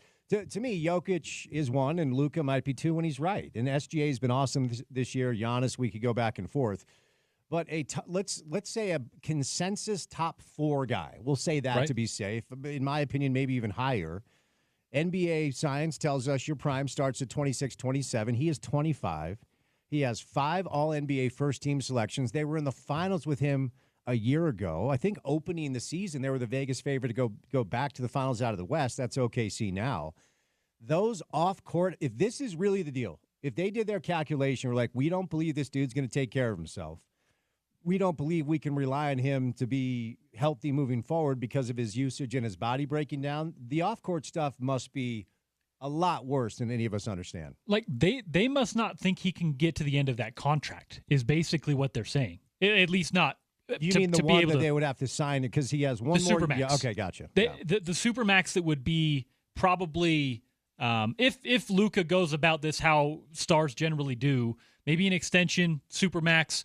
You're looking, Spence, at 6-7 years from right now, right? And, if that is your calculus and you don't want to be paying Luka what could amount, Spence, to like, based on the cap moving up probably in the next CBA, you could be paying upwards of $50, $60, $65 million to Luka in 6-7 years. So listen, I understand why there is some skepticism on if that is a wise investment. But like you said, if that's really where the decision is being made, the stuff behind the scenes must be worse than that beer he was drinking, in the locker room, the rumors about the Carlisle stuff. Dallas must have been able to keep things in-house and under board more than we know, if that is the main reason and the main impetus for this trade. Because, things surfaced. You heard stuff about Luka, but not to this level. Not to this level, Spence. He showed up in camp out of shape last year and carried them to the NBA Finals. That's the other thing. Does it matter? He can still get you there. The only thing that matters in this entire ecosystem is one thing, and that is, can you win basketball games? Right. That's all. And, during the break, I was... It's blowing my mind in a way that transactions in pro basketball never do. The Jazz got Walker Kessler and 4 first-round picks from Minnesota and pick swaps. The Jazz got Larry Markkanen and a grip of other pieces. And Ochai Agbaji, by the way, is playing good basketball in Toronto. And essentially 5 years of Cleveland's draft capital for Donovan Mitchell. The Mavericks got a first-round. Excuse me. The Mavericks got 1 first-round pick for Luka, and yes, they get AD.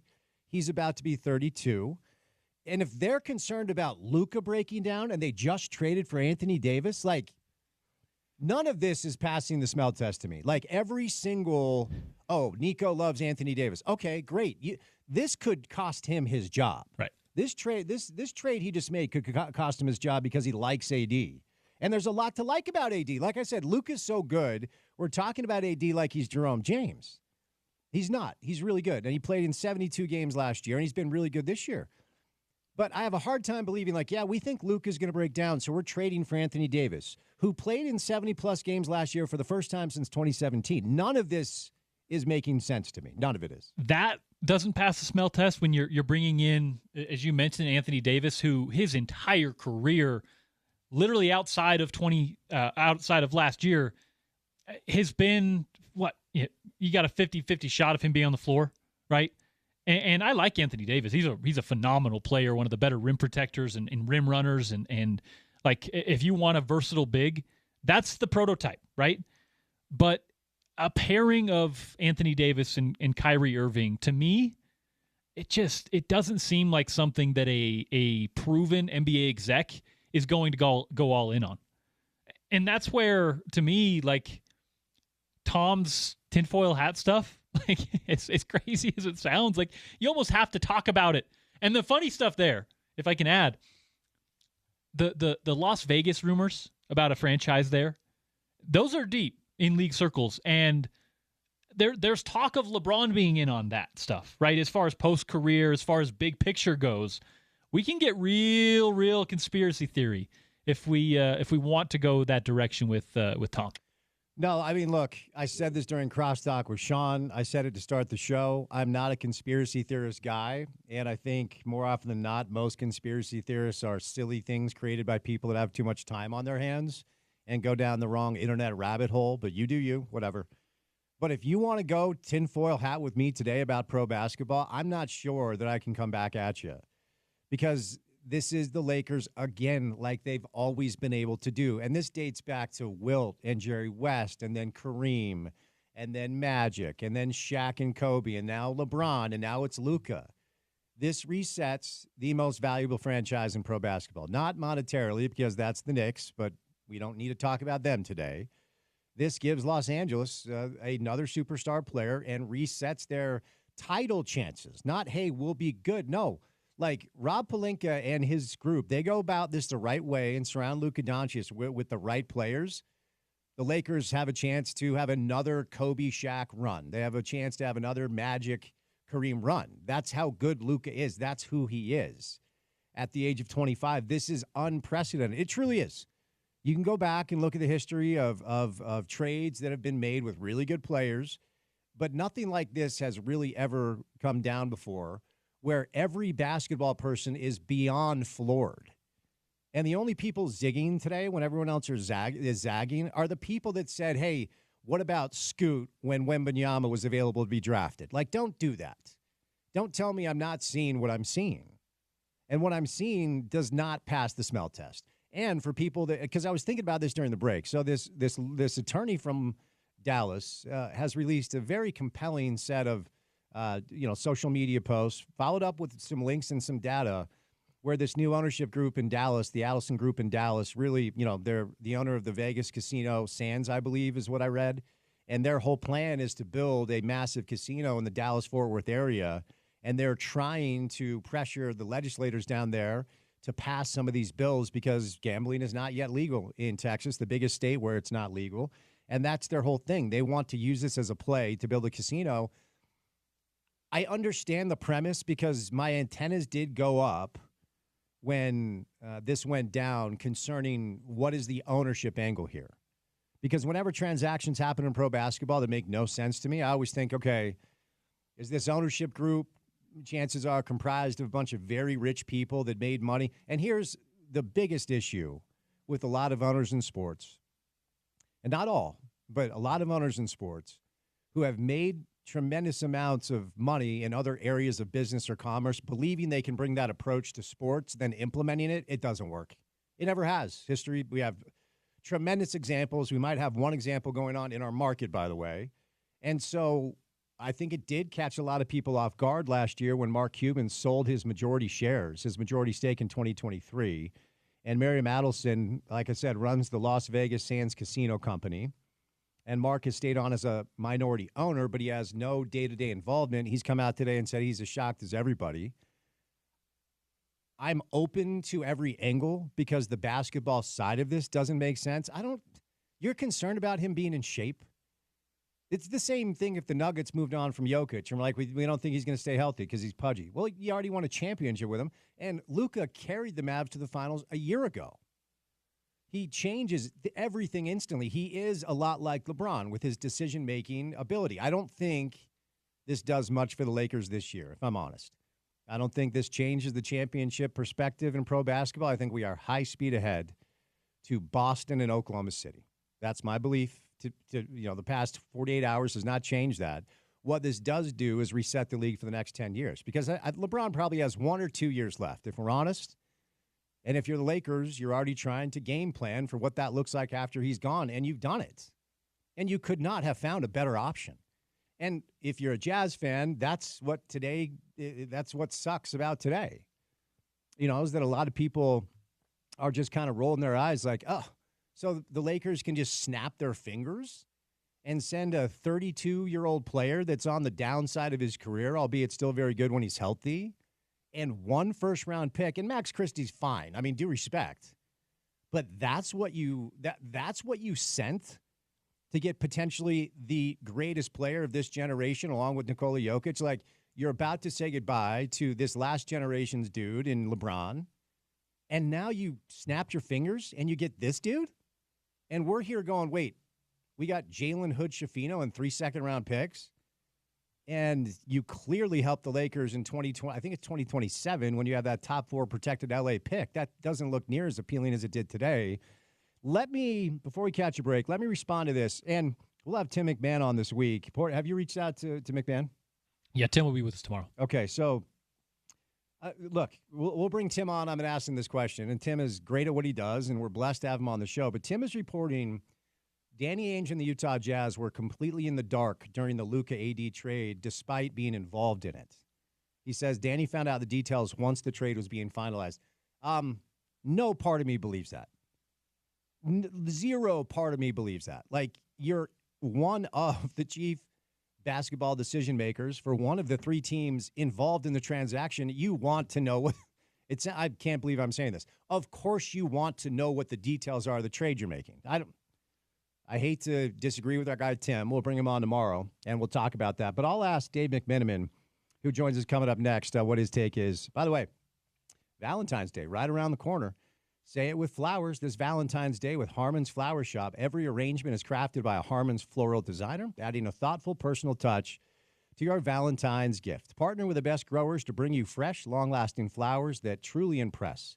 Whether you need a last-minute Valentine's surprise or want to plan ahead, Harmon's makes it simple with flower shops in every store and delivery available from our full-service flower shop located in West Valley. From classic roses to trendy blooms, Harmon's offers a wide variety of flowers to help you find the perfect arrangement for someone special.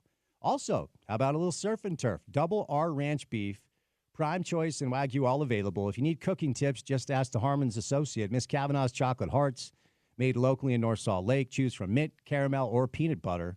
And if you want a custom heart, you can just ask a Harmon's Bakery associate. Locations and info at harmonsgroceries.com. 2 hours down, 2 hours to go. Dave McMenamin from ESPN joins us coming up next right here on ESPN 700.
I mean, not even the Funkhauser Roadside Memorial compares to the chaos of pro basketball over the past 72 hours. Dave McMiniman, I was trying to think of a curb parallel to bring to the table with this chaos. But first of all, how are you? We have a few things to discuss, my friend. I'm well. I am not well rested. I'll tell you that much. It's been a whirlwind since post game in Madison Square Garden after the Lakers beat the Knicks for their 8th win in their last 10 games. Barely been able to catch my breath since then, but it's certainly one of those layered, deep stories that will be consuming, but also fun to dive into over the next couple weeks as we start to learn more about the story behind this story. Because, I mean, to me, it can't just be that Nico Harrison thought that Luka Doncic is too out of shape, and so it would be a bad investment in giving him a max extension. It just can't be that. It can't. No, and I'm with you. And I talked about this earlier because, like you, I've been trying to get a hold of everyone around the league to see, and some guys have been able to get back to me. Most everybody's shocked, but I had an NBA exec text me earlier. This is all about the Mavs not believing that Doncic will train, diet, and keep in shape moving forward. They're afraid he's going to keep breaking down physically through high usage on the court and poor training habits off the court. He says that's all this is. Well, okay, but you're trading for Anthony Davis, who played 72 games last year and has been really good this year. I am with you, Dave. Nothing about this, to me, makes basketball sense. We're in a city where Danny Ainge and Justin Zanuck received far more value for Donovan Mitchell and Rudy Gobert than Dallas did for Luka Doncic, who is not even in his prime yet. None of this makes sense. So what is the story that you've heard that makes the most sense to you? Because none of it seems to make basketball sense to me. Well, okay, so one part of Nico Harrison's press conference I thought was pretty telling when he talked about the long-term future. And he said, well, the long-term future in this business is 3 to 4 years. 10 years from now, me and Jason Kidd could be buried. So to me, there's some pressure in the now for Nico Harrison to have this team appear like a finals contender once again. And I do think the Mavericks won the short term of the trade because, as you mentioned, Anthony Davis had a tremendous season. Anthony Davis, he missed the last couple of games with an ab strain, but he should be on the court imminently. And this team could get back to the NBA Finals versus Luka. If this calf strain is going to continue to linger, you never know. Calf strains are they lead to Achilles tears. That's a pretty direct line in basketball danger type injuries. So in that sense, okay, I understand. And basically, if he felt the pressure to win now or you don't have a job, that could be where the motivation came from. But then to me, it's like if you have a new ownership group who will listen to him on his advisement and sign off on the trade, then they don't really know what they're doing. Because if that's all it takes is for a guy to be in better standing to say, yep, we're with you, Nico. We're going to let you play this scenario out, and you can trade one of the most transcendent talents this league has ever seen through 25 years old. I don't know. I'm not making a ton of sense because I'm having a hard time making sense of what we witnessed 24 hours ago, 48 hours ago. Well, and I don't blame you because none of this makes sense. And I said this earlier, Dave, I'm not a conspiracy theorist guy, but if you want to go tinfoil hat on the NBA today, I'm not sure that I can push back very much because while I don't think this changes my calculation of the championship landscape this year, it does change everything for a decade plus moving forward as once again the Lakers as they've always been able to do, whether it's Wilt and then Kareem and then Magic and then Kobe and Shaq and then, of course, LeBron and now it's Luka. It does change the potential future of what basketball in Los Angeles could look like after LeBron is done, and that's the team you cover. I mean, you've got to be feeling pretty good today, I guess is what I'm saying, Dave. I am certainly looking forward to covering the Luka, the start of the Luka era, and see what it looks like. And I am particularly intrigued by the partnership that's going to be there with him and LeBron from the start. You know, the initial question, I think, after the trade was, okay, does it mean LeBron wants out? And I reported Sunday that he's no intention in asking out. Obviously, he has a no-trade clause, so the Lakers wouldn't just trade him on their own. And so he will be there to pour into Luka to, you know, offer the knowledge and the wisdom and the training habits and all those things. We'll see, you know, how Luka will be, willing to pick up from that and apply it to his own regiment. And, you know, quite frankly, I think this gives an off-ramp for LeBron's career that wasn't so, like, readily there. We didn't really see it, you know. But this I can see. The guy who said he openly idolized LeBron, who the first time they played against one another, he went to LeBron's locker like a little kid asking for his autographed jersey, gets LeBron to stabilize his career, get his body right, maximize his incredible talent. He goes on to lead the Lakers as the face of the franchise for years to come. LeBron retires, and then whenever LeBron comes back around, Luka is, you know, looking up to Big Bro. And I think, you know, had another scenario happen short of LeBron winning a championship, another one with the Lakers, then the Lakers fans may have looked at LeBron like kind of like a transient member of the franchise. And, you know, I don't know if there ever would have been that full like appreciation and love for the player he is by the Laker fan base. But if Luka is now an extension of LeBron for the entirety of his time with the Lakers, I mean, that makes the LeBron James story in Los Angeles pretty ironclad. You know, not just the in-the-moment basketball sense for LeBron, and as we know, he'll be kind of tickled to play with the talent like Luka, but I think the post-retirement LeBron, it makes things a lot more comfortable being around this franchise.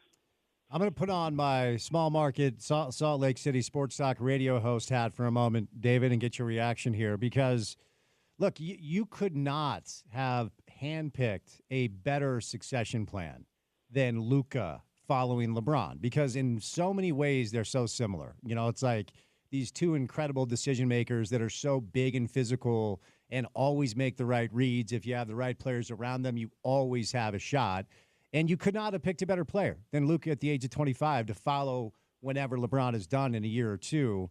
And I'm sure there are people out there today like, wait a second, the Lakers can just snap their fingers and grab Luka Doncic for what I perceive to be pennies on the dollar to Dallas. Like, it just feeds into that narrative that this is a league that simply wants to be run as a Fortune 500 business and is fine rewarding the crown jewels of their business, while small market teams oftentimes have to rely on absolute luck, like Denver with Jokic in the second round or Milwaukee with Giannis in the mid-first. Does that make sense? Well, I'll believe it when, come Thursday, Adam Silver has Danny Ainge in a headlock and making him trade Walker Kessler to this version of the Lakers, too. You understand the sentiment. You understand what I'm saying. I know, but I'm just saying, like, at what point, like, listen, there is something to this scenario with the Dallas Mavericks ownership and Nico Harrison that none of us understand right now. And so I understand why we're scratching our heads and wondering. But what would be in it for the Mavericks then to go by this supposed league conspiracy to make sure Luka goes to the Lakers? What do the Mavericks get on the back end? Like that's the part that it doesn't really compute to me. Which leads us to an assertion I've heard from other people that they just believe that Nico loves Anthony Davis. That's just the thing. Is there really anything there that he loves AD so much that he would Dave, if you're a front office executive in pro basketball, you hope and pray that at some point over your tenure of running a team, a Luka appears. And if it does, you have struck absolute gold. Could Nico Harrison be so in love with Anthony Davis that he believes he did the right thing for basketball reasons? I'll put it this way. It's certainly the basketball side of things that Nico appreciates about AD. They know each other on a personal level. When Nico was at Nike, he was the marketing rep for Anthony Davis. And that's about as close as a business relationship that exists in the NBA world. That's the equivalent of being your agent, right? I mean, you're working on so many deals and having just as much regular contact, sharing vacations, things of that sort. So he knows Anthony Davis and his family really, really well. Those of us who do know Anthony Davis well, and I consider myself in that group after covering him for the last 6 years, he's a tremendous human being. Like he is salt of the earth, humble, family-oriented, great teammate, cares about the community, all of it. Small example, after the fires that occurred here in Los Angeles, one of the Lakers videographers, his parents are from Altadena. They lost their home, his childhood home. He put together a GoFundMe, and I shared it, and it started to gain some traction. Somehow it comes across Anthony Davis's plate. He drops $20,000 in there for the videographer's family. That's just the type of stuff that he does. And he wasn't asking for press about it, and he probably doesn't love that, I'm sharing this on a radio program. But so that's the type of person. And as Nico wants to build his program, I'm sure he looks at it yes, I can win a lot with Luka, but am I going to like it? With AD, I think I can win and I'm going to like it, and I can build the culture the way I want it to be. And, to me, of course, there's a reason why he's being criticized for it, because that's a pretty forward-facing take for a front office guy to do. It just reminds you of the reason why Jerry Krause wasn't liked all that much in Chicago, because he made it more about him than about the talent. But that's the direction he chose to go. So I'll just ask you the question everybody's talking about today. Why not kick the tires on other deals? Why do this now? Why not wait until the offseason? Why not make it widely known that we are interested in doing this and you need to send me your best offer? Because I have to believe, and again, this could be answered with what we just talked about. Nico wanted AD, got AD, didn't care to shop him. But why not kick the tires with other teams who probably would be eager to get involved here? So, yeah, other teams' best offers, I doubt would contain a two-way top 5 two-way talent in today's game. The best offers, we're talking about 5 or 6 draft picks, right? But that doesn't get your goal of trying to win now while you have Kyrie Irving at 31 years old also. So on that respect, I kind of get it. I think the question is, why didn't he get more from the Lakers? Why didn't he get their 2031 first-round draft pick? Why didn't he get Dalton Connect or someone else like that? Even a Rui Hachimura. That's the part that, or Austin Reeves. That's the part that surprises me. And Kirk Goldsberry, I believe, shared on The Ringer that he heard that part of the reason why they were able to get the deal the way it was, the Lakers was Rob Pelinka said, hey, you came to me with this. Obviously, you think he's damaged goods. So if he really is damaged goods, then I'm not going to overpay you. I don't know. That part is, again, perplexing. The only way Nico Harrison looks good out of this deal, the only way, is if he wins a championship in the next 3 years. If he doesn't win a championship in the next 3 years, and Luka doesn't even have to win in L.A. because his window for being a great player is the next 10 to 15 years. If the Mavericks don't win in the next 3 years, Nico Harrison will look like having made one of the worst decisions in NBA history. All right, before I set you loose, and we're going to have our guy Ben McMahon on tomorrow, Tim is reporting that the Utah Jazz, the third team that facilitated the transaction by collecting 2 second-round picks and absorbing our new favorite player, Jalen Hood-Schifino, who did not even have his third-year option picked up. According to what Tim is reporting, the Jazz didn't know that Luka and AD were part of the deal until about an hour before it was completed. And even Danny didn't know. And Danny Ainge is not one who wants to do the Lakers any favors, of course, with the Celtics stuff. And he said Danny only had 30 minutes of notice, and it was too late. The trade was already done. I am not questioning the reporting of our guy, but that's not a great look. And I have a really hard time believing one of the executives from one of the three teams involved in the transaction didn't have every single detail. Can you help me kind of flush this one out? So, yeah, I of course read that story, and I encourage your listeners to read it. Tim McMahon and Ramona put together kind of a more in-depth look of some of the circumstances surrounding the deal. It's a very good read. And I have been told the same thing, and I don't think we spoke to the same sources necessarily. So whether everybody's carrying the water for some version of the story or not, I was told that it was a blind participation by the Jazz, and the premise that was brought to them is, hey, if you are willing to take on a rookie scale contract that's expiring, we'll give you 2 second-round draft picks. It's part of a bigger deal. That's all we can tell you. And the value that they saw in that was, look, at 2 second-round draft picks can get you. Like, the Lakers got Dorian Finney-Smith this year off 2 second-round draft picks. Like, that can get you a real player. And so they had to obviously make the move to move Eubanks to open up the roster spot to accommodate having Jalen Hood-Schifino occupy it. But, even if it does help the Lakers, and obviously this move, I think all of us think that helps the Lakers, if you're getting basically a free future trade out of the deal, I still think it's good business by the Jazz. You think this move helps the Lakers, Dave? Is that the analysis you're going to drop on the program today? All right, man. I know you got to get. Oh, sorry, go ahead. No, I said just a little bit. Just a little bit. Yeah. It allows them to be the Lakers for the next 10 years. It's I know. insane that it happened. But. I know, man. All right, buddy. Well, I know you got to get to it, so thanks for the time on a busy day. Be good, okay? Good to talk to you. Talk to you soon. All right. Dave McMenamin covers the NBA and the Lakers for ESPN. That's kind of wild. I'm not sure how I feel about that, to be honest. So if you're just tuning in, first of all, hello, how are you? Happy Monday.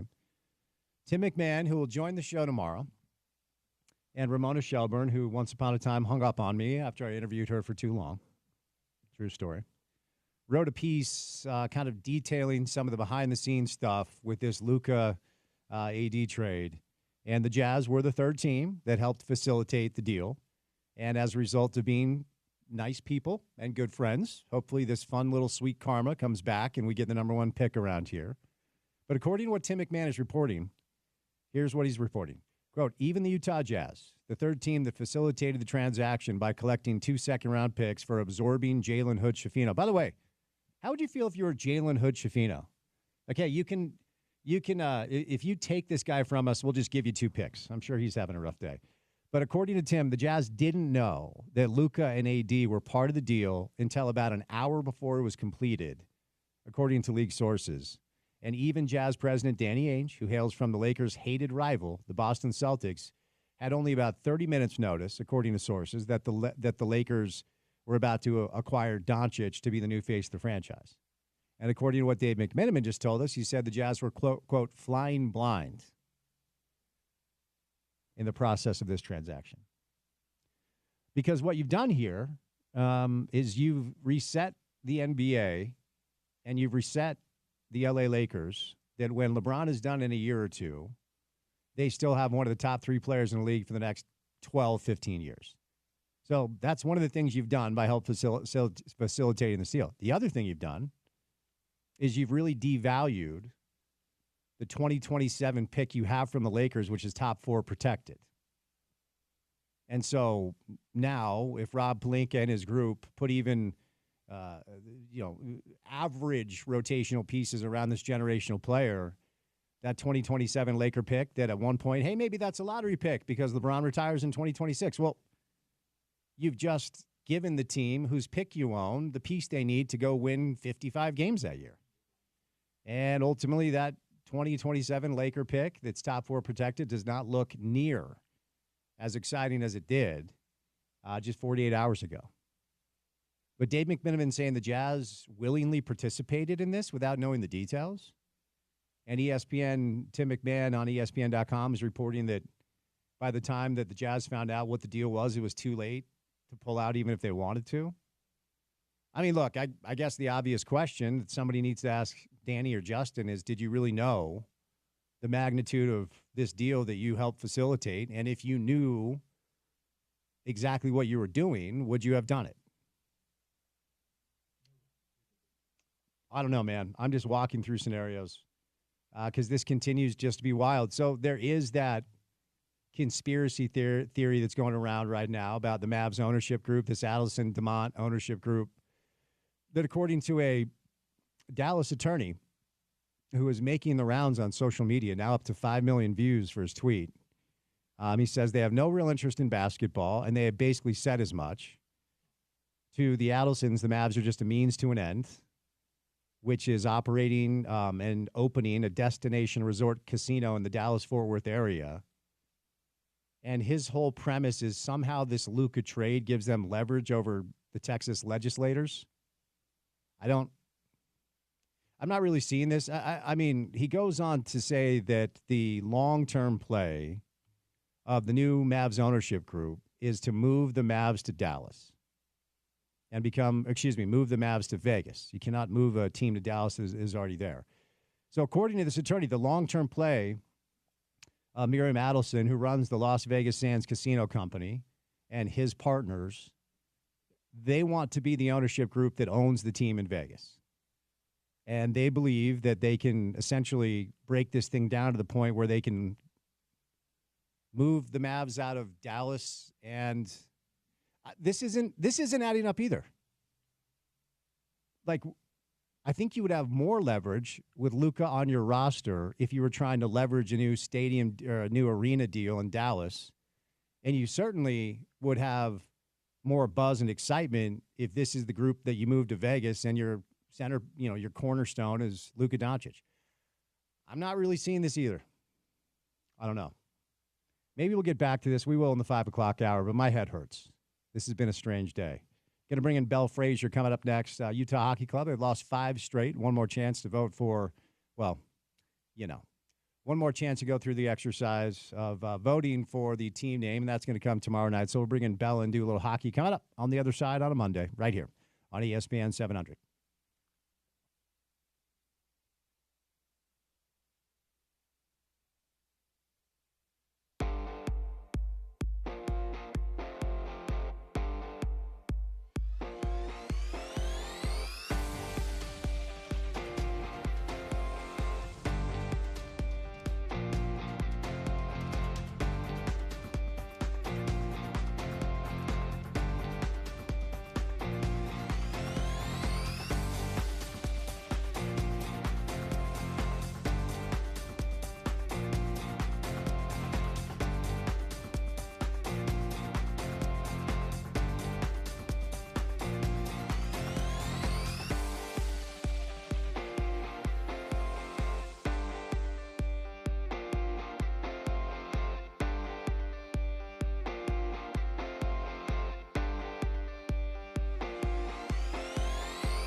It's a challenging bump because you can't step on it, but then you play it for a long time. But it has become synonymous with our next guest because she is a Rangers fan, like myself. Different generations. I go way, way back, and Bella's much younger than I am. But we'll do a little hockey, a little Utah Hockey Club with our friend Belle Frazier from the Salt Lake Tribune. Belle, happy Monday. How are you? Good. How are you? I'm doing well. All right, so what gives? What's the biggest issue here? We got, 5 straight L's at this point, and young team, and it's been up and down all year. Not too long ago, they put together a nice 3-game, winning streak, and now they've lost 5 straight. It does seem like they have real issues closing. I guess that's fair to say because they can't hold on to a lead when they have it. But what do you most attribute this 5-game losing streak to, Belle? You're spot on with the closing. I think we've talked earlier in the season about, for some reason, the second period seemed to be a struggle for Utah Hockey Club, just with the goals they are giving against and not being able to produce the other way.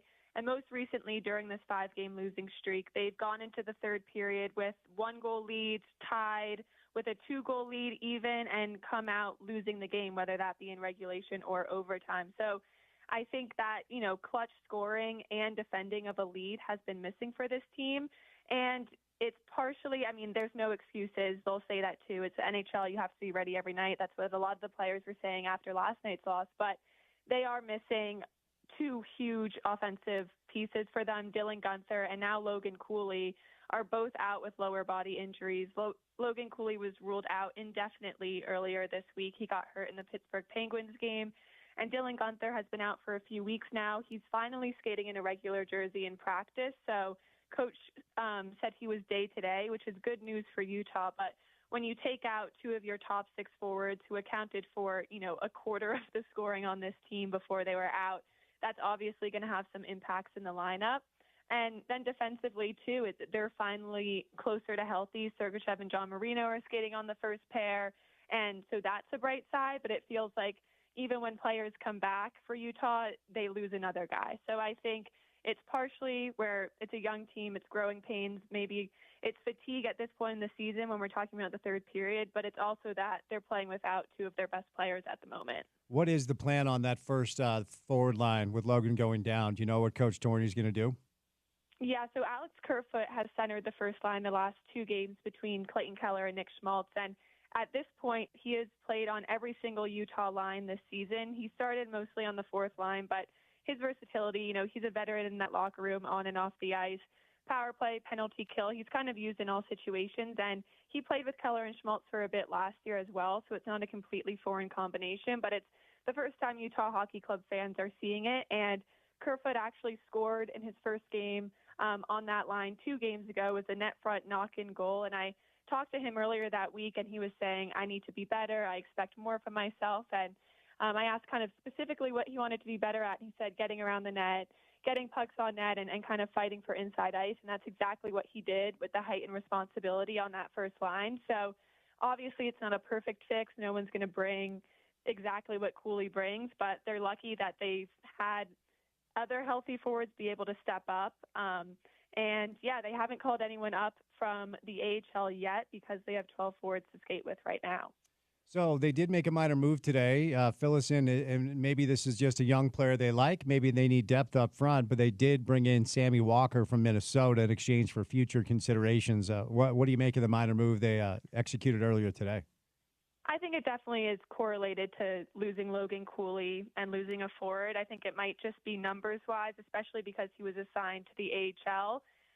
Josh Doan right now was recalled when Dylan Guenther went down, so the Tucson Roadrunners, who are Utah's AHL affiliate, lost a forward in their own roster, and now that Cooley's out, you could expect them to call up another forward from the AHL, but I think we sometimes forget that when they pull up a player, that team loses a player. So in my mind, it could just be numbers-wise safety for if they need to call someone like Kyler Yamamoto up or anyone else on that roster, just to have a 13th forward in practice, or if someone else gets hurt, that team is able to fill in as well. And I think for future considerations, you're not giving up much. So just another healthy, strong body. I don't imagine him coming into the Utah lineup anytime soon, but good thing to have in your organization. And he played at University of Minnesota, was in Minnesota for a bit in the AHL too. So, I think it's a safe move that can probably only help the team in terms of depth moving forward. You referenced now that John Marino is healthy and Sergachev is back in the lineup. We're seeing those two skate together. A lot of people have been curious and waiting for this opportunity. What are the early returns, Bell, now that we have a little bit of a sample size with those two playing together?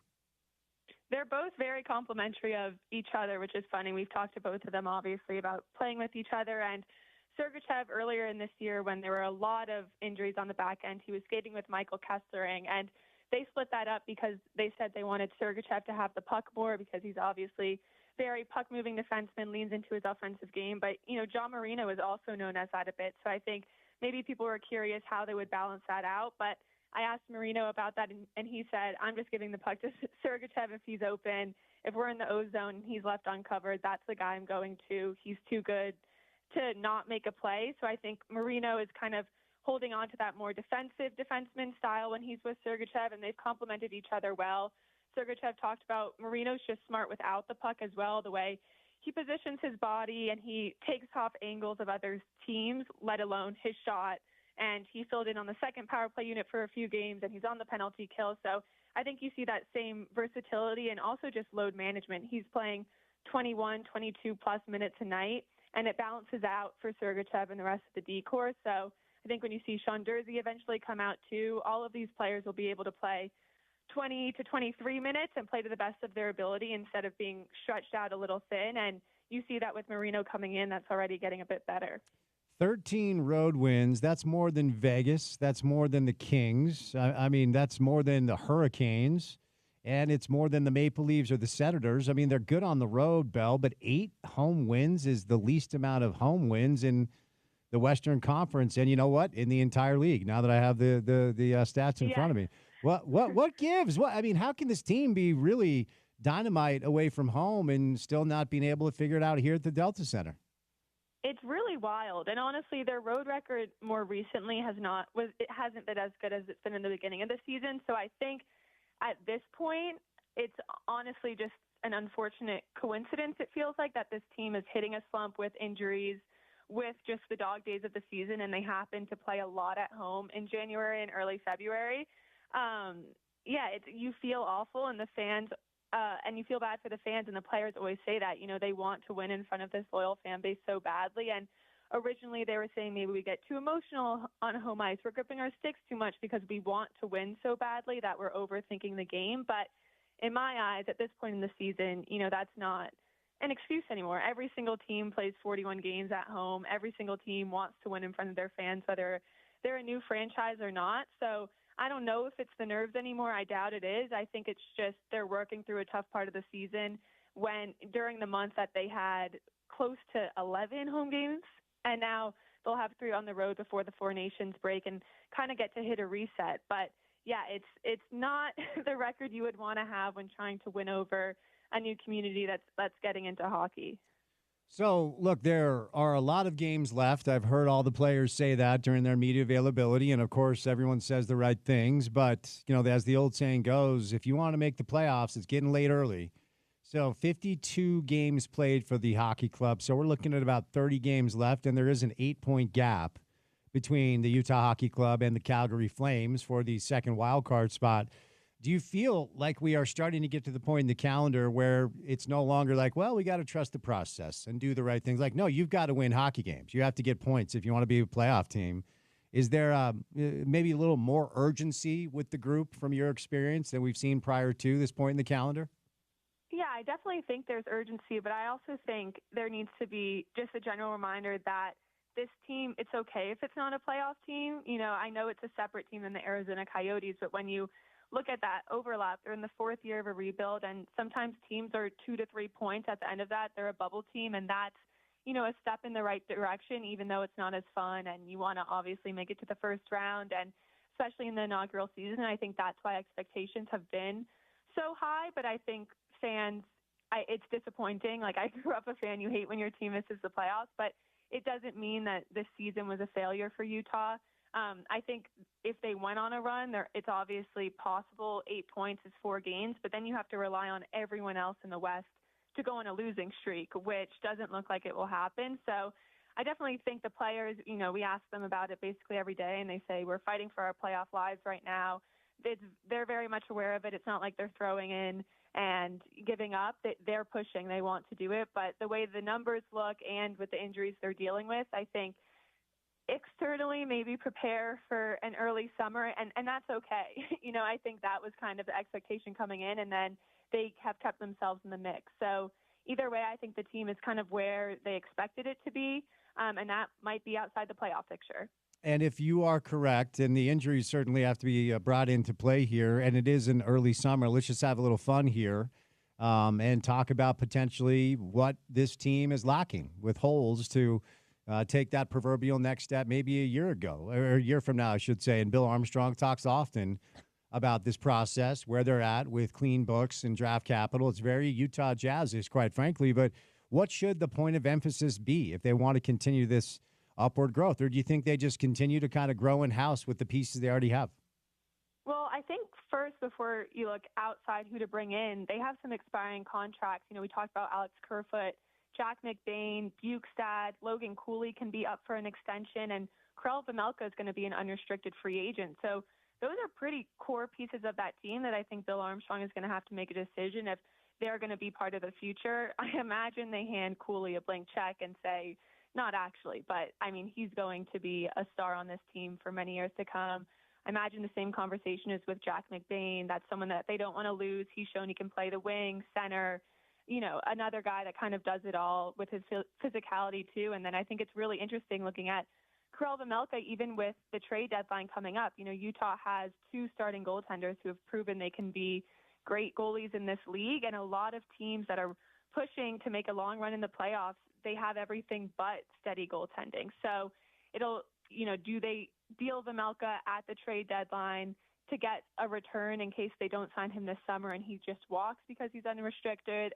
Or do they decide to extend him and really roll with him as the starter and figure out what to do with Connor Ingram in the future? So they obviously haven't talked about that publicly, but I think, before they go out to try to fill holes, they need to decide what holes are going to be left with these guys who could sign different contracts this summer. Tyler Tucker hate Utah? What's the deal? It seems like he's fighting everybody every time these two teams play, yeah? Yeah, it's funny. And, he scored last game too. Not 2 games ago, I guess. Yeah, it's about Liam O'Brien and Jack McBain. I don't know what it is, but I guess he likes the Delta Center. Is our guy Spicy Tuna the tough guy? Is he the enforcer? Like when we need somebody to fight, does he establish himself as this guy? Yeah, and I think he knows that. He knows his role pretty well, and he says when he's put in the lineup, he's going to go out there, he's going to be physical. I think he's had almost 4 fights this season. So when he's in the lineup, that he's looking to kind of stir the pot and choose his spots to switch the momentum. But Jack McBain, too, obviously he's a little bit more talented, a little bit more skilled than Liam O'Brien, but he fought last game, and I wouldn't call him an enforcer, but he's definitely one of those guys that has an edge and holds the other team accountable when they're on that ice. So, those are 2 guys that I think Utah's happy to have, and kind of the other team thinks twice when they see them coming over the bench. I feel like maybe the Blues are kind of emerging as this random rival because of the physical nature. I mean, you and I talked about to start the year who's the rival going to be. I mean, fans want to know that, and the proximity would indicate maybe it's the Avs. Are we getting closer and closer? Because rivalries oftentimes, yes, geographical proximity helps, but they're created over time, playing close physical games, most often in the playoffs, as you know. But are we getting closer to understand who the hockey club's rival is? It seems like St. Louis could be one of those, especially, it's divisional, so they'll play them one more time. I think they close out the regular season in St. Louis, actually. So they play them 4 times in a regular season. So I think that automatically lends to more tensions because you've played them so many times. And, those 2 fights and the close games, and they're 1 point away from each other in the standings. But like you said, playoffs, I think there's not a real rival until Utah makes it to the first round. I think the first team they face in the playoffs will be the real rivalry that these fans are like, I hate that team. Because, it sucks losing a regular season game that was close, but you don't learn real NHL heartbreak until you see your team lose a Game 7 or something like that. So, I think St. Louis games are fun to get up for, and really anyone in the Central Division. But my view is their first postseason matchup will be the official first rival in Utah Hockey Club history. All right, Belle, before I set you loose for a couple of minutes we have left, let's move over to the topic that everybody really wants to talk about as it pertains to this Utah Hockey Club, and that is names and logos and where we're at. Before we get to the logos that have been leaked, I have not been able to visit with you since the news came down that they went through the process to try to make the Utah Yetis name a reality. So now we know that was the preferred name. There were a lot of rumors. Even some players said that was their understanding. So what's your understanding of just kind of that process, how it went down, and any insight as to how disappointed they are down there that their preferred name is not going to be a reality? Yeah, so in terms of the process, I think everyone saw the articles come out a few weeks ago when the trademark office rejected Utah Hockey Club's trademark application for Yetis because of likelihood of confusion with the Yeti Coolers company.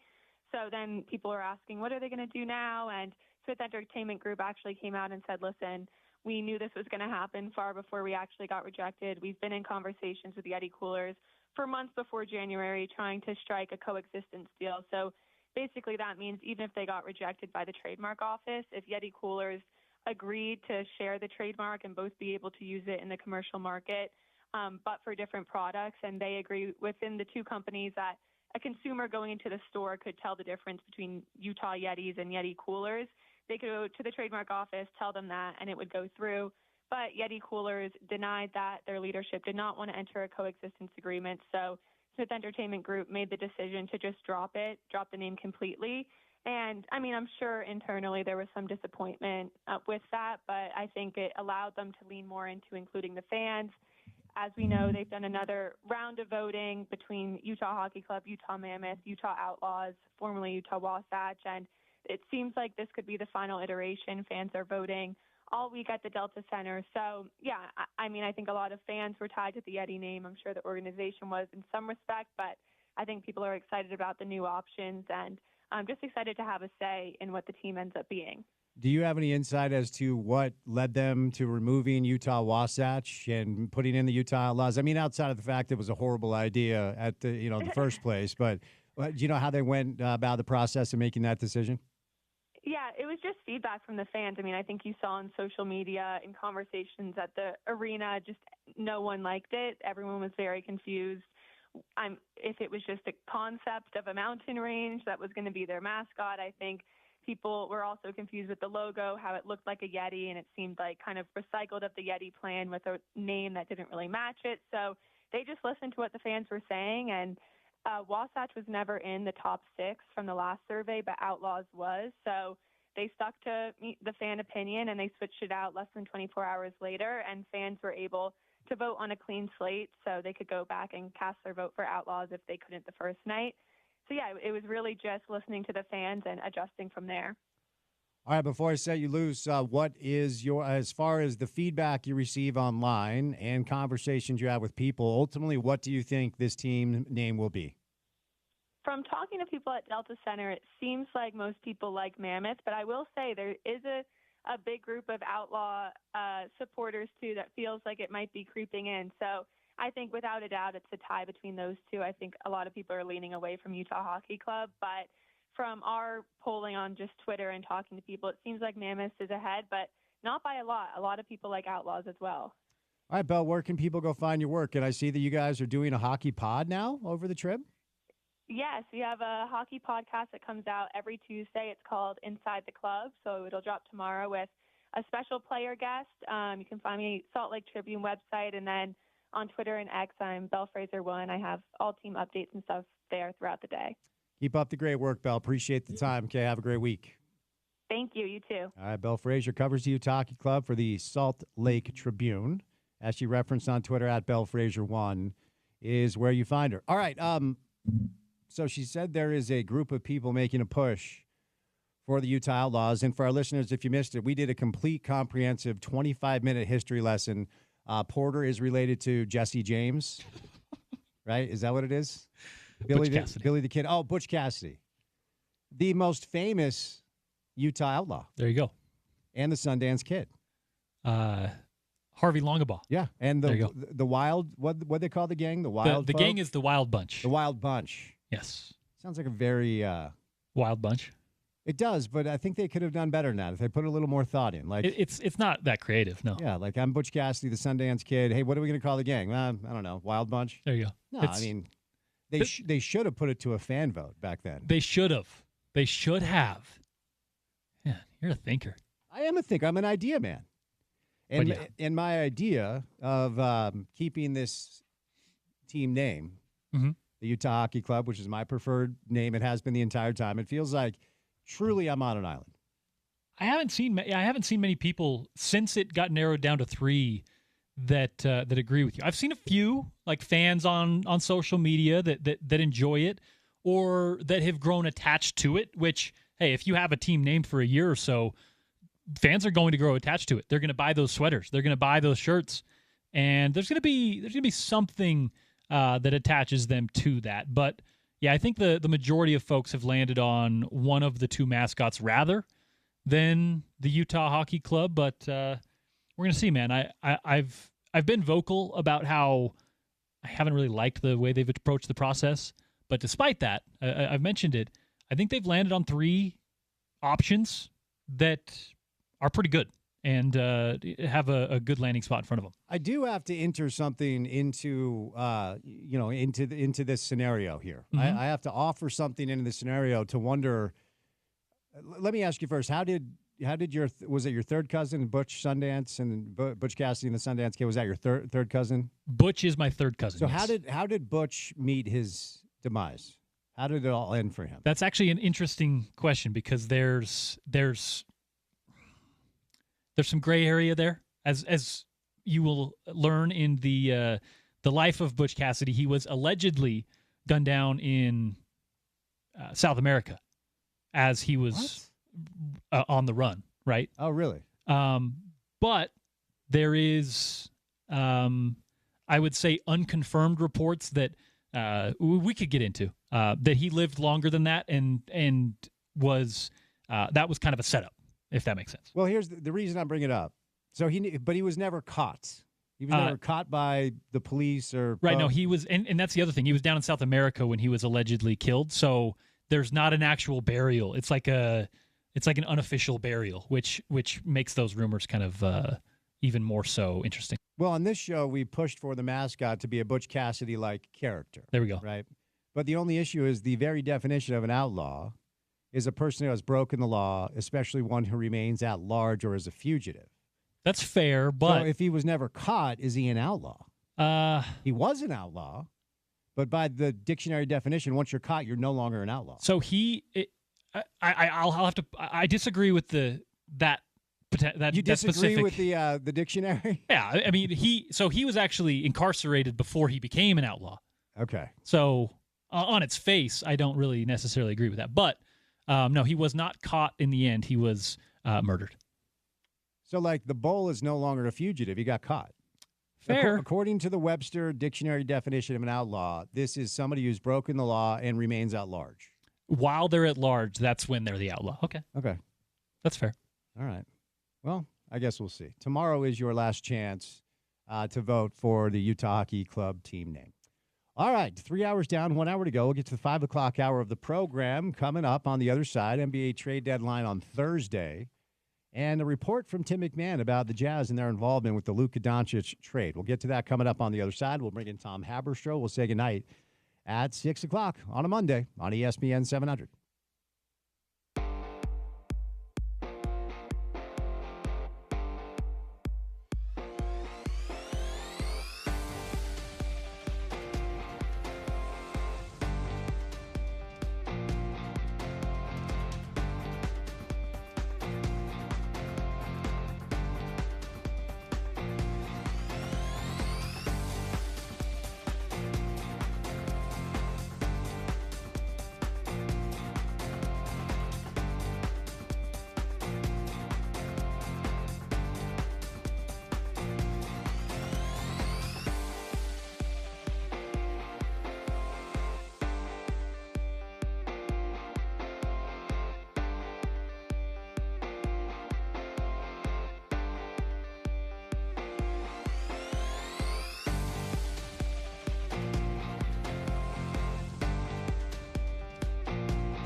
All right, what's going on? Drive at 5 time. Your commute home on a Monday afternoon/evening starts right now. Unseasonably warm both today and tomorrow. Got up to about 58 degrees today.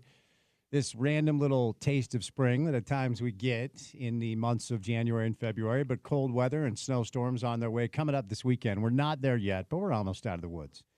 Obviously, today, the Jazz are even playing a game tonight. Jazz have the Pacers in town at the Delta Center for a 7 o'clock tip. Busy night in the NBA. The Utah Hockey Club back in action tomorrow. It's your final chance to vote for your preferred name for the Utah Hockey Club with the Utah Mammoth, the Utah Outlaws, and my preferred choice, simply the Utah Hockey Club as your remaining options. But, of course, with the Jazz being conduits to multiple deals in pro basketball over the past week, we've talked a lot of NBA trade deadline today, as you would expect. The deadline is coming up on Thursday, and a lot of people feel like the Jazz are not done. We'll have to see what they do. They're certainly not adding to, but they're adding to their treasure trove of draft assets and draft capital, which for most fans doesn't really move the needle. But the reaction today to the news that Luka Doncic is high speed ahead to Los Angeles to bridge the gap between LeBron and the great Laker teams that ultimately they seem to find their way into no matter what the deal is. And the Lakers have always done this. This is not a new thing. You can go back to Jerry West and Wilt Chamberlain, and then the bridge was Kareem Abdul-Jabbar, then the bridge was Magic Johnson, and then it was Shaq and Kobe, then it's LeBron, and now it's Luka. And if you're a Laker fan, I suppose it's very exciting. If you're a NBA conspiracy theory person, today's a good day for you because I can't even go at you. I'm not a conspiracy theory guy, and sports or politics or religion, most of that stuff makes me roll my eyes, and I think people tell them themselves when they lean into these weird things. But if you want to be that guy today, I don't know that I can get mad at you. So you guys know the deal by now. The Lakers receive Luka Doncic, Maxi Kleber, Markieff Morris. Kleber and Morris are just salary fillers. Mavericks get Anthony Davis. Max Christie, who randomly has actually played well. He's not the storyline at all. There's no Max Christie topic that I can make interesting today. And then the Jazz, the third team that joined this transaction out of necessity. The Jazz had to be involved. Received Jalen Hood-Schifino, once upon a time a first-round pick out of Indiana. A lot of people liked him in college. He has not turned out to be a good pro player at all. They didn't even pick up his third-year option on his rookie deal, which never happens. And when it does, it means the player's probably not an NBA guy. Think Jimmer Fredette. Kings declined his third-year option and ultimately never found his footing. In pro basketball. The Jazz also get a 2025 second-round pick from the Clippers and a 2025 second-round pick from Dallas. So you add this to the stunning end of the Drew Eubanks and Patty Mills era, where the Jazz received Mo Bamba, who they waived to make room for Jalen Hood-Schifino, and then P.J. Tucker, who's still on the roster, and an additional second-round pick. So the Jazz, for their, kind of their troubles, I guess I'll say, to facilitate these deals, walk away with 3 second-round picks. P.J. Tucker, who's no longer a viable rotational NBA player, and Jalen Hood-Schifino, who probably will be in Germany playing basketball next year. The report that continues to make me scratch my head, okay? So Tim McMahon, who will join us tomorrow, and Ramona Shelburne, who reported on this story for ESPN, here's what they're reporting, and far be it for me to question the reporting of Tim or Ramona, but, quote, even the Utah Jazz, the third team that facilitated the transaction by collecting 2 second-round picks for absorbing Jalen Hood-Schifino, didn't know Luka Doncic and Anthony Davis were part of the deal until about an hour before it was completed. Leak sources said even Jazz president Danny Ainge, who hails from the Lakers' hated rival, the Boston Celtics, had only about 30 minutes notice, according to sources, that Los Angeles was about to acquire Luka Doncic to be the new face of its franchise. Dave McMenamin joined us in the 4 o'clock hour, and his quote was, the Jazz were flying blind with this deal. Dave's reporting that the Lakers called the Jazz and said, look, in order to facilitate the framework of a much larger deal, we have the opportunity for you to acquire 2 second-round picks and a young player in Jalen Hood-Schifino, and all we need you to do is kind of agree to help us facilitate. I think about $55,000 in cash went from the Jazz to both the Mavs and the Lakers, thereabouts, something like that. And according to reports, they just said, yeah, we're in, without knowing what they were about to do. Now, the reason why I think this is somewhat interesting is what the Jazz actually did here. First of all, I should say it's really odd for me to believe that Ainge or Zanuck didn't know every single detail of a transaction they were a part of. Like, Again, this is a sticky spot because Tim's my friend and I trust him, and I'm not saying he's reporting something that isn't correct, but Danny and Justin are respected, roster constructors and decision makers in NBA front offices, and I just don't think they would sign off on a deal blind without knowing what the details of the deal were going to be. So I guess the question next time Danny and Justin talk is like, hey, is this true? Did you just agree to it? And then suddenly now you're the conduit to a couple of things, namely the Lakers being awesome for another decade, if not 15 years. And also the other thing the Jazz did here is they really devalued one of their assets because the Jazz owned a 2027 top 4 protected pick from the Lakers. And there were a lot of conversation. Okay, 2027, LeBron's probably retired. And the Lakers are probably kind of wondering what's next. Maybe that pick is a lottery pick. Maybe it's number 5. Maybe as the Lakers are kind of going through this thing, that is a really valuable asset. Well, now all Rob Pelinka needs to do is surround Luka Doncic with just decent rotational pieces and guys that can make plays and knock down shots. Luka is that good. And now that pick in 2027 might be 25 or 26. So I just think it's fair to ask, like, what exactly was going on? Did Danny and Justin really just say yes without knowing the framework of the deal, which, like I said, I have a hard time believing. But both Dave McMenamin and Tim McMahon reporting that was the case. We'll get into this with Tom Haberstroh coming up on the other side. There's a conspiracy theory that's flying around about the new ownership group. Mark Cuban sold the majority shares last year. And this ownership group might have some nefarious things at play, I guess is how I'll say that. Tom will stop by to break that down. But Valentine's Day is coming up, guys. You got to get ready for it. Say it with flowers this Valentine's Day with Harmon's Flower Shop. Every arrangement is crafted by a Harmon's floral designer, adding a thoughtful personal touch to your Valentine's gift. Partner with the best growers to help you bring fresh, long-lasting flowers and truly lasting happiness to your partners. Whether you need a last-minute Valentine's surprise or want to plan ahead, Harmon's makes it simple with flower shops in every store and delivery available from our full-service flower shop located in West Valley. From classic roses to trendy blooms, Harmon's offers a wide variety of flowers to help you find the perfect arrangement for your someone special. They've got great surf and turf right now. They've got a double R ranch beef prime, choice, and Wagyu also available. If you need cooking tips, just ask a Harmon's associate. Try their Miss Cavanaugh's chocolate hearts. Made locally in North Salt Lake. You can choose from mint, caramel, or peanut butter. If you want a custom heart, just ask the Harmon's Bakery Associate. Locations and info can be found at harmonsgrocery.com. All right, Tom Haberstroh joins us coming up on the other side right here on a Monday on ESPN 700.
You know how we often talk about, like the alpha bros who start an Instagram account or a social media account to help men become better men and they're feasting upon, disenfranchised, lonely young men that are just trying to make their way through the world. And these bad actors and charlatans are like, if you pay me $30,000, I'll yell at you while we hike with our shirts off. Yeah. Those are all my buddies. I pay all those guys. Yeah, you can. I mean, I can tell that you have that vibe. How many of these bros do you think are really up at like 4 a.m. cold plunging and working out at 4:30? And like, it feels fake. It feels like it's all charlatan type approaches. There's a couple who are probably sociopaths who are, but not to, speak down on anybody. Just based on the physical stature of a lot of them, they're not living the life that they are purporting on Instagram. See, I'll just leave that there. I'm skeptical of the whole thing. Like, maybe they did it once to get video. You got to get it on tape. Right. And so you can show the timestamp, like sun hasn't even risen yet, 4:30 up and at 'em, coffee black, ready for my sunlight exposure, cold plunge. There you go. Hike with weighted vest, all before 6:30, and then on to emails. Like, I don't think anybody really lives like that. Maybe some masochists, but yeah. See, my assertion is they do it once or twice to get video, and then, by the way, people that know how to make money don't necessarily need to sell you a course on how to make money. It's a total fleece. So anytime I see one of these threads, and I'm like, oh, that's some decent advice, and then there's a link and say, hey, buy my workbook that I put together, buy my course that I put together. I'm like, no, I'm not supporting any of this. This is ridiculous. I will agree with you on that part of it being an incredible fraud. Yeah. Or if you're not great at making money one way, or you do something illegally and can no longer make money that way, that's when you make a course. That seems to be pretty common too. Are you talking about our guy, the Bull? There's another one that I was actually talking about. There's the Elliott guy, the bald guy that's wearing like no clothes all the time. He was arrested and had like a 38 count indictment, but now he's like the biggest sales bro in the world. So is he an outlaw? No, he got caught. Okay. Yeah. Again, that's the rule. Yeah. Nobody who's actually good at making money needs to sell you a course on it. Let me just leave that there. So stop supporting them. I don't know. I feel like because my algorithm's so messed up, I get these tweets where it's like no caffeine, no alcohol, no nicotine, no porn, wake up at 4, eat 12 raw eggs, go on a hike. And I just don't know how many people, really live like that. Have you seen the 75 hard thing that a lot of people get into? Yes. I am all for bettering yourself and going about that lifestyle. But yes, having like some random guy tell you to do it is not going to help you. And then, hey, 75 days in, now what? Do something you can do forever. Do something that can just be like a healthy, normal way of living instead of paying people to speak down upon you. You need to create a course. I'm in the process of it. Yeah, I got a website going. There we go. Yep, and we want you to support Porter's course. It's $89.99 a month. Then you see the prices, and you're like, how much money are these bad actors? I will be on television with Dave Fox tonight, 10:35 KMYU. We'll be breaking down all the trades in the NBA, and we're back on a Tuesday show. Porter, what comes our way on a Tuesday edition of the program? On a Tuesday edition of The Drive, Bill Riley stops by. Of course, talking some Utes and some Chiefs on the week of the Super Bowl. Tim McMahon, who we talked about quite a bit on the show today, live from Dallas, stops by the program as well. Chris Kamrani, early in the week as he's tied up later in for a whole hour. And then, you mentioned it, you're on TV tonight. Dave Fox stops by tomorrow. Mark Spears is reporting that Luka's potential debut for the Lakers could come against the Utah Jazz next week. So there you go. That's fun. All right, we'll say goodnight. Special thanks, Josh Furlong, Tom Habershow, Dave McMiniman, and Belle Frazier. For any of the sound you missed, website is ESPN700sports.com. Make sure to download our app and take us on the go. ESPN 700 app is available in the App Store or the Google Play Store for free. And then for what we do in our space every afternoon for 4 hours long, if you want to catch any of it on your time, check out our podcast page. It's called The Drive with Spence Checketts. It's available wherever you get your pods. Craig Smith coaches shows next. We'll talk to you tomorrow right here on ESPN 700.